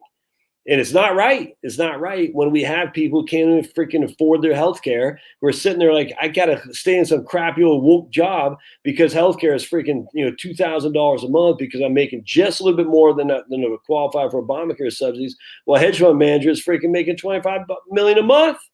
Screw that, man. Oh, but that's going to kill the capital markets. I always hear that. And then the next thing you know, Bill Gates is buying all this farmland. How's he doing it? He's selling his Amazon stock, his Microsoft stock to pay for this. They're giving all this money away. How are they doing it? You think when Bill Gates gives his money to a freaking World Wildlife Fund just sits on a stock, you don't think they turn around and sell that to pay their freaking rich hoity-toity, the people who work there? So how's that not kill the capital markets? Screw that, man. I'm sick of this crap. You got so many people who just done what they're supposed to do with Social Security, with their 401ks and all this crap. And the 401k has been a godsend. I'm telling you, it's made more people upper middle class than could ever happen under the history of mankind. I grant you that. Is that steady? Is that stable? Is that likely to come over the next 40 years? I truly do not believe so. I do not believe so. And the reason I don't believe so is because we were the only game in town for many years. On top of that, you can look at the numbers on the freaking equity markets relative to the debts that has been achieved out there. And you can say, there's been a lot of debt that's propping this up. I'm not saying the Federal Reserve debt. I'm saying a lot of margin debt, a lot of things like that nature. No different than the real estate market is banked on debt. And as such, we have a lot of debt that's out there supporting the equities. And we were the only game in town for many years. These companies are so big, so fat, that they're just there's not going to have the earnings that we've had over the last 50 years. It's not going to happen. And as such, that the earnings are not nearly what they were. What does that do to the freaking price to earnings ratios? You see what I'm saying? So one thing's got to give. The price to earnings ratios, which is not low right now, is either going to go higher, or it's going to flatten, or it's going to go down. One of those three things. Flat means you're not making any money. Go down means you lost money, or go higher above a premium as it is now. I don't see how that's likely to happen. It could. I grant you. An increasing dividends, absolutely. That's why I'm so adamant on dividends, because while you can't rely on PE ratio appreciation in stocks, you can rely, to some regard, more so on dividends. But Josh, they don't pay dividends. They buy back their shares. Okay, maybe that party's probably coming to an end soon. I don't know, but I do know companies that do pay dividends, they pay dividends because they know the minute they stop paying those dividends, their share price is going to drop in the toilet, just like what happened to Macy's, just like what happened to GE, and what everyone's thinking is going to happen to Exxon, the same exact thing. They stop paying the dividends. Once you're accustomed to Exxon or some stock paying the dividends, they stop paying dividends. That is not a good look. I'm telling you right now. And guess who doesn't want to have their share price decline? Oh, it's the board of directors. You know why? Because they all have equity in the company as well. And that's how they buy their beach houses and they go on Epstein Island. All right. So let's keep going here.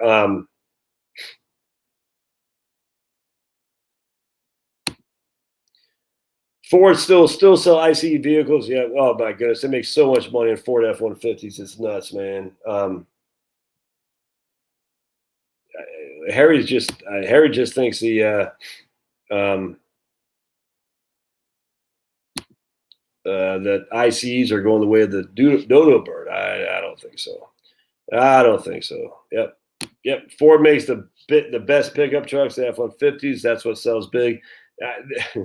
You would have to be awful woke to try to change what everybody knows is. I mean, there are more pickup trucks sold in the U.S. by far than any other vehicle, and the biggest selling pickup truck is the Ford F-150. So if you are messing with that, you're freaking idiotic. There's no way around that. There's no way around that. So if Ford wants to mess with their F-150 with an electric vehicle as an option, that's fine. But if they think about replacing that, that's just freaking stupid, man. Tesla has almost no debt and $20 billion in cash. Yeah, they got no earnings either. Yeah, exactly. They just issue more debt. They don't have to take on more shares. They don't have to take on debt. Yeah, Tom McDonald. I like Tom McDonald, man. Meta Share, Carlos. You have to be a Christian, but Meta Share sells. They don't call it insurance. They call it health. Well, health shares is what literally it's called. All right, so yeah, my mom and I screwed up, confused, picked the 10-year paid out for her pension. Last payment was May 2021. Oh, man. Wait, she picked the 10-year paid out for her 10-year period certain. Well, that'll make sense. She passed in 2010, but the last payment was 2021. And that doesn't seem like you screwed up, man. I'm not sure.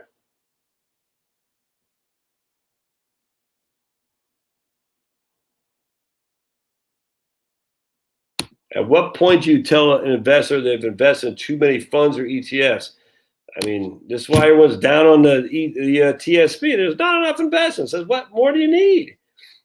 You got the C, the S, the I, the F, the G. That's all you need. You don't need anything else. Best black music on the planet, late 70s and 80s. I'm not so sure about that. But one thing with Tesla, no engine noise. And 0 to 60 in like 1.2 seconds now, I'm understanding. Yeah, exactly. 100% electric cars will run many children over because they sneak up on it. Yep. Oh, right. But kids don't play and go out anymore. Yep.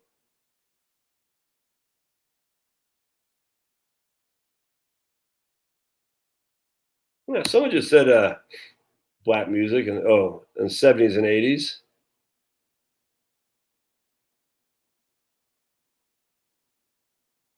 All right. No such thing as free money, Harry. Someone's going to pay for it. Hey, $10. All right. Someone says something. Let's see.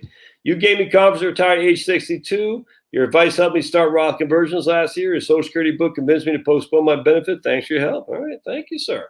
I'll take that 10 schmackers from you. Actually, YouTube will get their 35%, and I'll get my 65. But yeah, right on. Appreciate that, sir. Best voice I've ever heard was Brian McKnight live.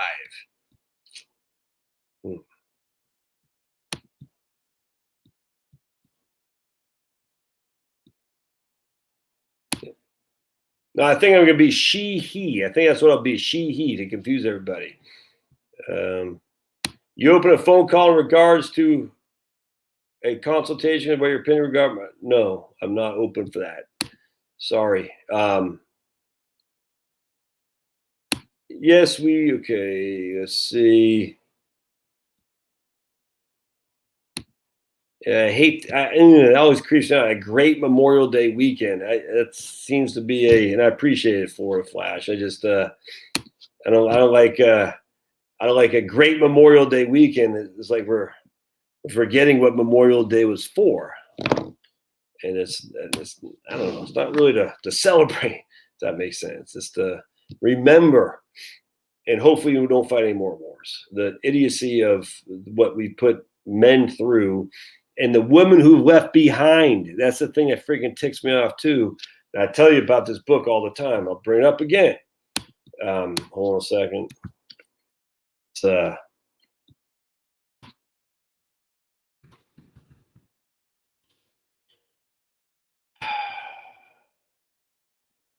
I gotta fight in a war to prove I'm a man. Yeah, no, you don't. So we're gonna bring up Savage Continent right here. You all see that? Yeah. It's evil, man. It's evil. Superb. The Second World War might have ended in May 1945, but it really rambled on for another 10 years. The end of World War II is remembered as a time when cheering crowds filled the street, but the reality is quite different. Across Europe, landscapes have been ravaged, entire cities razed, and more than 30 million people have been killed in the war.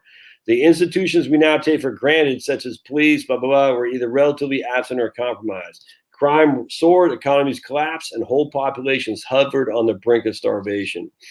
Author Keith Lowe describes a continent where individual Germans and collaborators were rounded up and summarily executed. Concentration camps were reopened, and violent anti-Semitism was reborn. And the monstrous acts of ethnic cleaving and some of the monstrous acts of ethnic cleansing the world's ever seen. Tens of millions were expelled from their ancestral homelands. Anyways, evil stuff, man. It's just some evil stuff there, and it's the women left behind. What's it called? Hold on just a second. It was I'm drawing a blank what that word is.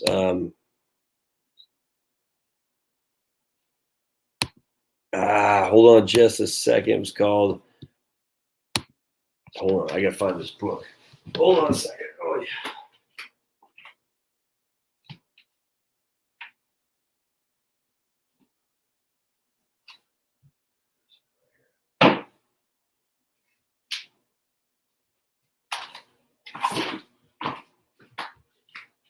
Here's another one too. Ersatz and the Confederacy: Shortages and Substitutes on the Southern Home Front by that lady, Mary Elizabeth Massey. Same thing. She talks about the men are off to war and the women were left behind to cope, and it was harder for them than it was for the men fighting. So we always think about the men out there, yeah, but how about the ladies stuck back? Just evil stuff. War is so evil. It's not glorious. It's not honorable. It's evil, and that's why I'm 100% unequivocally against the draft. Why should I send my children to fight some other man's war? You know what I'm saying? Stupid. And the people who do and fight, look, like I said last live stream, my great uncle took out the Japanese battleship Chikimura, something like that. And very proud, very honorable, absolutely. But at the end of the day, why are we sending people against their will to fight these battles that this freaking clown politician told us that this nuts? You shouldn't do that. It's evil. You like that, did you, Matt? Huh? Pretty funny. You like that joke? All right.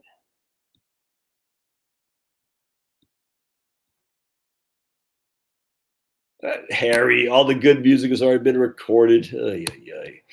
All right, so we got 26 rule, 14 hurrah. Wow, pretty good. 100% VTSAX. Gonna hold off stock retirement to invest in the company. All right. Oh, that's what he's saying. Yeah, he's part owner in a new business. He's going to hold off on investing in his stock retirement investing to invest in company. The best way to get wealthy is to invest literally in a business, not a stock business like a stock market. It's literally a business. Now, a lot of them fail, but the ones that don't, that's literally the best way to get rich. There's no other way around that.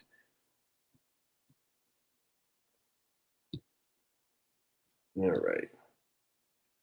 Getting ready to retire. Should I take out 300 cash or 2K a month? Well, if you only need that's a loaded question there. If you only need 2K a month and you took out 300 cash, that's a lot of cash. It's going to cover you for many, many years. That would seem pretty a lot. On top of that, if you're taking it out of like a 401k, that's a pretty significant tax hit. So I'd probably take out 25,000 a year, but maybe give yourself 100, 150 of the cash and leave the rest. Steve says he loves listening to me and Devin. His life is boring. Steve, I'm a taken man, dude, and I don't go that way. Just FYI, but you might be able to convince me. I'm open for experimentation. Oh man, did I miss something? Carol, big money retirement. Yeah. Yep. Elon been lobbying Biden for a carbon tax. It's coming, man. It's coming. Yikes. He was for lockdowns?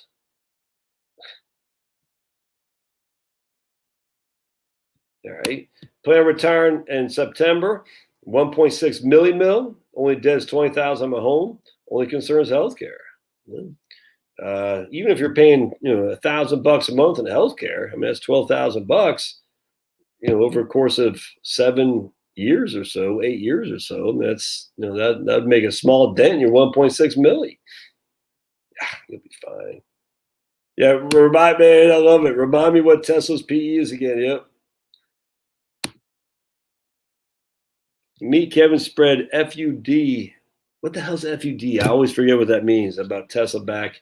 I subscribed. Well, subscribe. All you do is you click this button that says subscribe. So come on, Harry. Wow, you subscribe. Woo! I did this thing.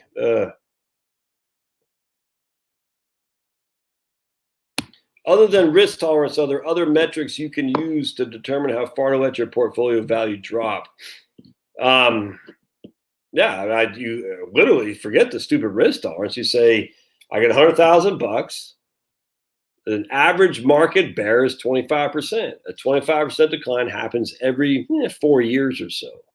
All right. But sadly, it's not boom, boom, boom down, boom, boom, boom down. It's not coordinated like that. It's every 4 years a bear market happens. So if you're sitting a year from now on 75,000 as opposed to 100,000, would you be able to sleep at night?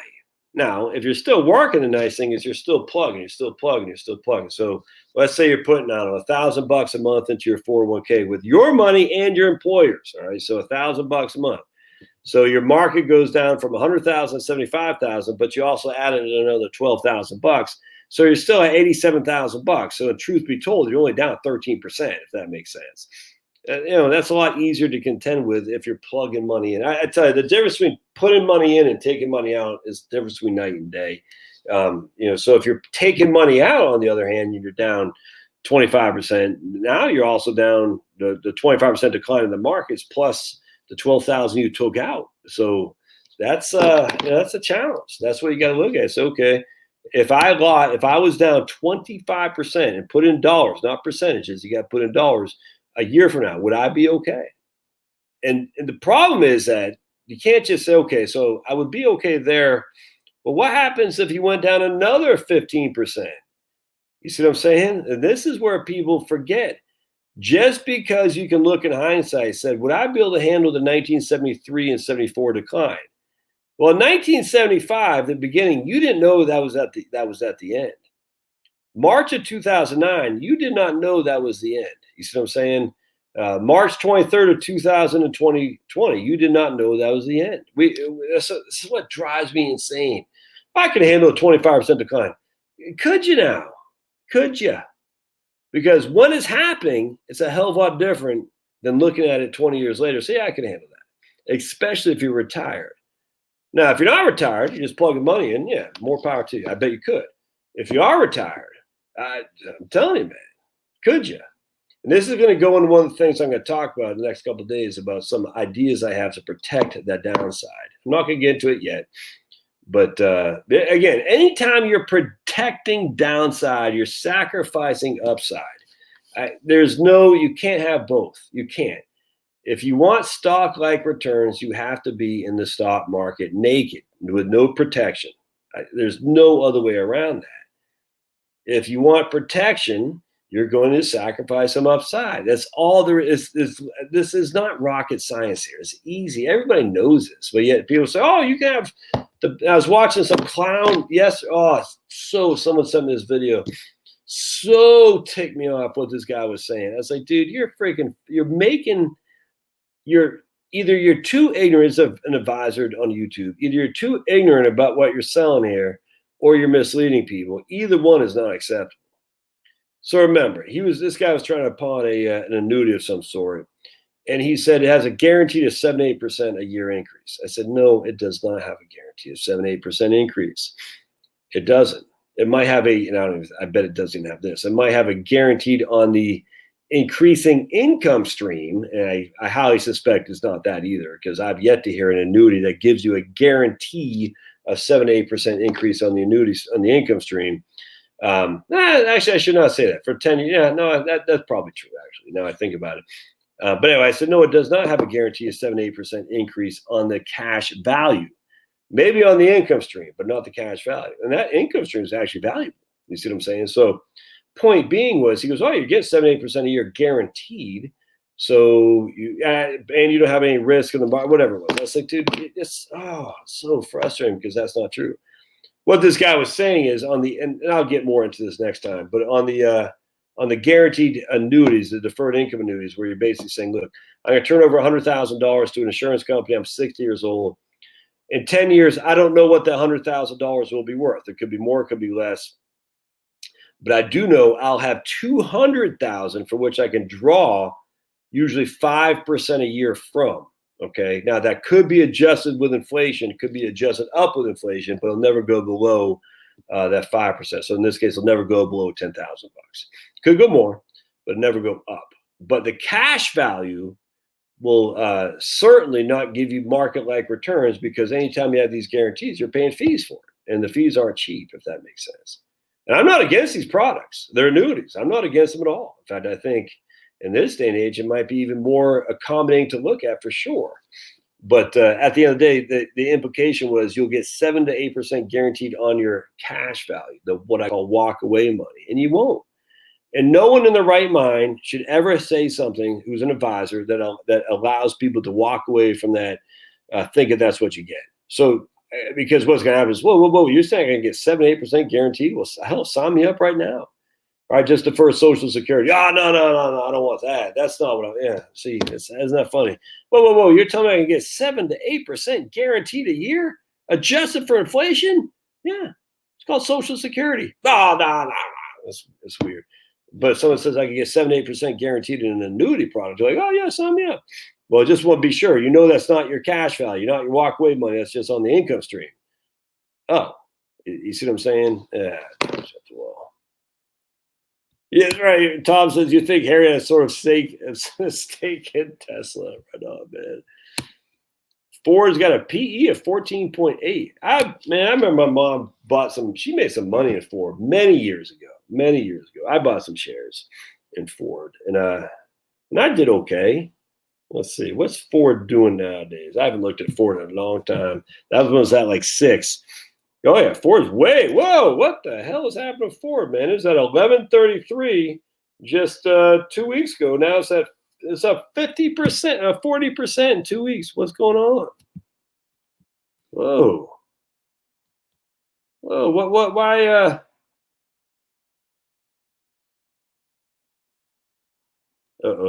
Morningstar, Ford's on the right road from Bronco EV to profit target. All right.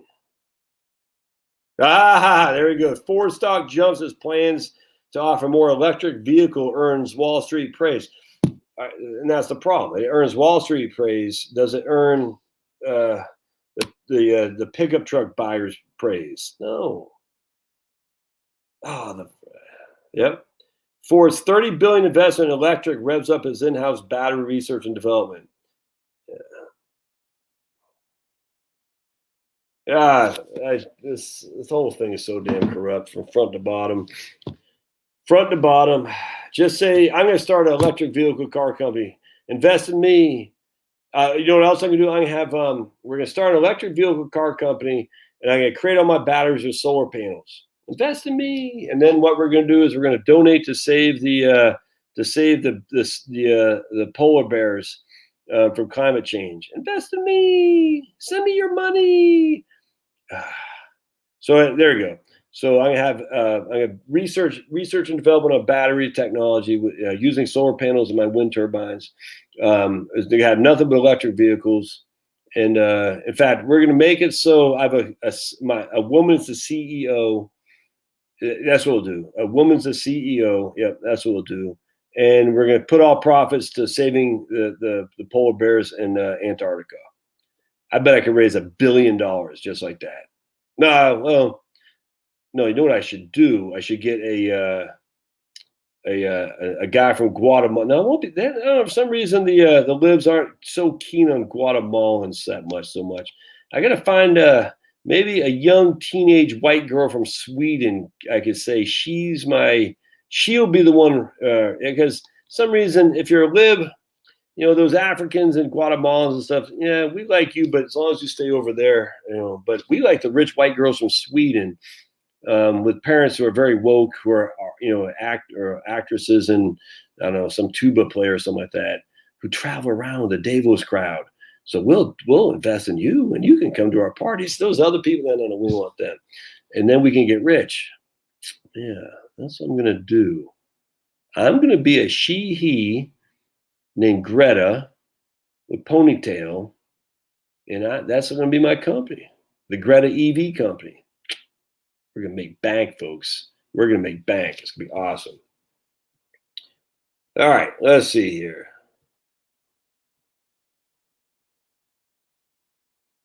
Royal Dutch to cut his carbon emissions by 45%. A Dutch court on Wednesday ordered Royal Dutch Shell to cut its carbon emissions by 45%. A Dutch court did. Was that a law? I mean, or is that just a Dutch court telling them to do it? I mean, if it's a law, it's one thing. You got to operate within the law, but it's just a Dutch court saying.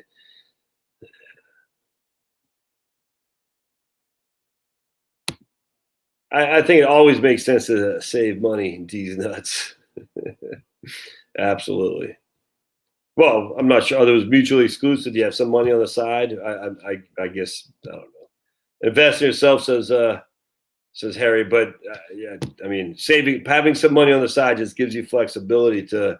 I hate to say it, but to leave whatever the hell you're doing and say I'm going to use some of this money to go on to bigger and better things. What have both these does? Yeah, right on. All right. I guess, hey, Greta, you ruined my childhood. Exactly. Oh, my lands. Have you looked at, have I looked up SCHD? We did that starting this thing, man. 100%. All right.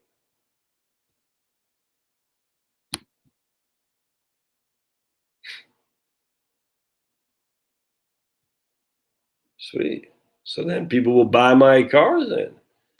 Wife's 2 years younger. If she takes her small Social Security early, will her spousal benefit be permanently reduced? Yes. Yep. Absolutely. Yep. Buying a small, nice condo with limited maintenance could be the best of both worlds. Yeah, but watch those condos fees. They can get you pretty heavy. I agree, though, Joe. Electric vehicles never be big sellers until the infrastructure is in place. I completely agree. I mean, we know for a fact people buy them as a second car for low, going around the neighborhood. They're not using, even the rich kids in California still have first cars or ICEs, to do their heavy transportation. It's just that simple, man. And I think it's funny too that the idea that electricity just comes from the magic electricity tree. Electricity, it just falls from the sky. We just plug it into the electricity tree. How's it generated? From that tree, the electricity tree. Yeah, but I get it. But how is the electricity generated from which the electricity tree we plug into? How is it generated? From the tree. It's an electricity tree. Just falls. Huh. Okay. So the electricity tree has electricity, but again, how? How are those electrons moving within that electricity tree? Yeah, you're a Luddite. You still think horse and buggies are the way to go, don't you? No, I just want to know how you're generating that electricity. Solar panels, 200-watt, 25% efficiency solar panels, and wind turbines that give us 3 watts per square meter. Oh, okay. Your solar panels give me how many watts per square meter? About 40. Oh, okay. So 40 watts per square meter for a solar panel at a 25% efficiency. And then we get a wind turbine, which will even say 4 watts per square meter on the most exceptional day. And that's going to generate all the electricity we need, not just now to power your electric vehicle, but also we're getting rid of natural gas. So we're going to have electricity for our range, right? We have ovens, electricity. Ranges are electricity. Heating your homes with heat pumps are electricity. That's going to work because of electricity tree, because solar panels and electric and wind turbines. Yeah, it's great. And where are you going on vacation? I'm going to Davos. It's going to be fantastic. How you getting there? I'm taking a plane. Oh, what kind of plane? I got a private jet because I'm so rich. Oh, that's fantastic. Interesting. And what's the emissions you're spewing from that private jet? No, I buy a carbon tax credit. Oh, interesting.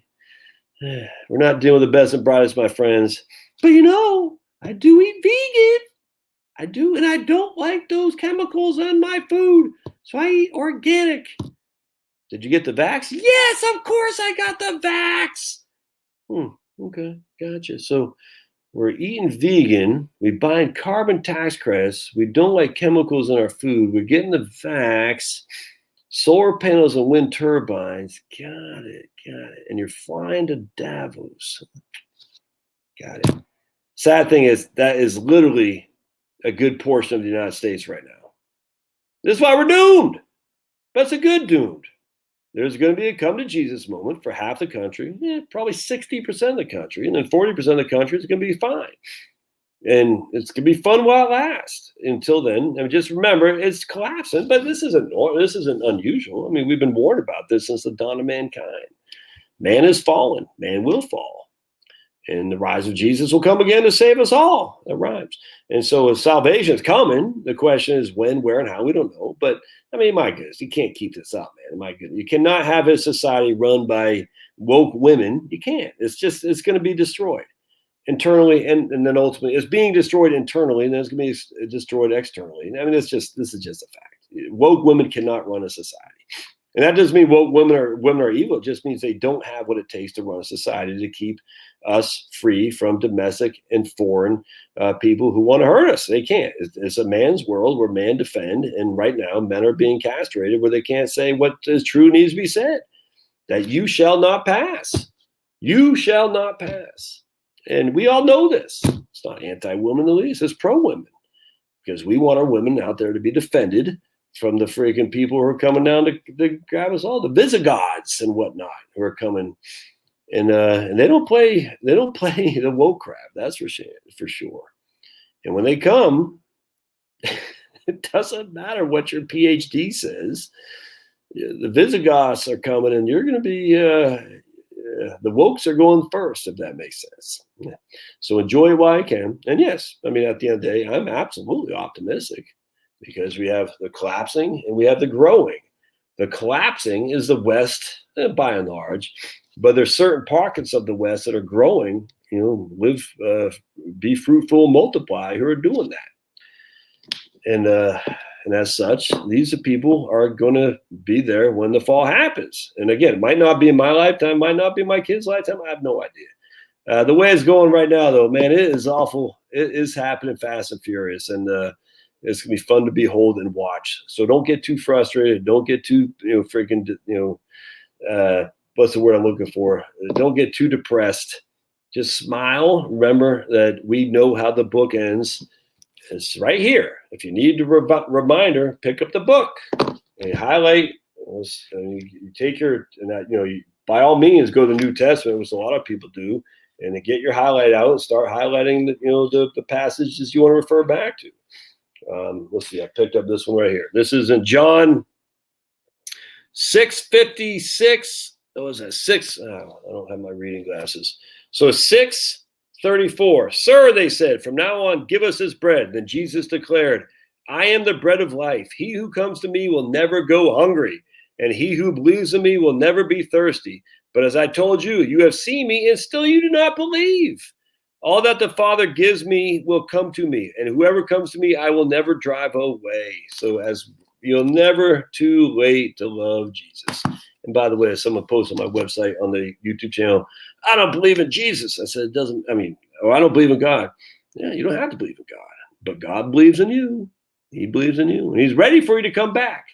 The problem is the further you get away from God, the harder, and actually the more your heart shrinks, the blacker it becomes, the harder it is for the Holy Spirit to penetrate. Now, God could force the Holy Spirit to penetrate, I grant you, but he doesn't want to do that. It's by free will. So as such, you become more and more removed from all of his glory. Here's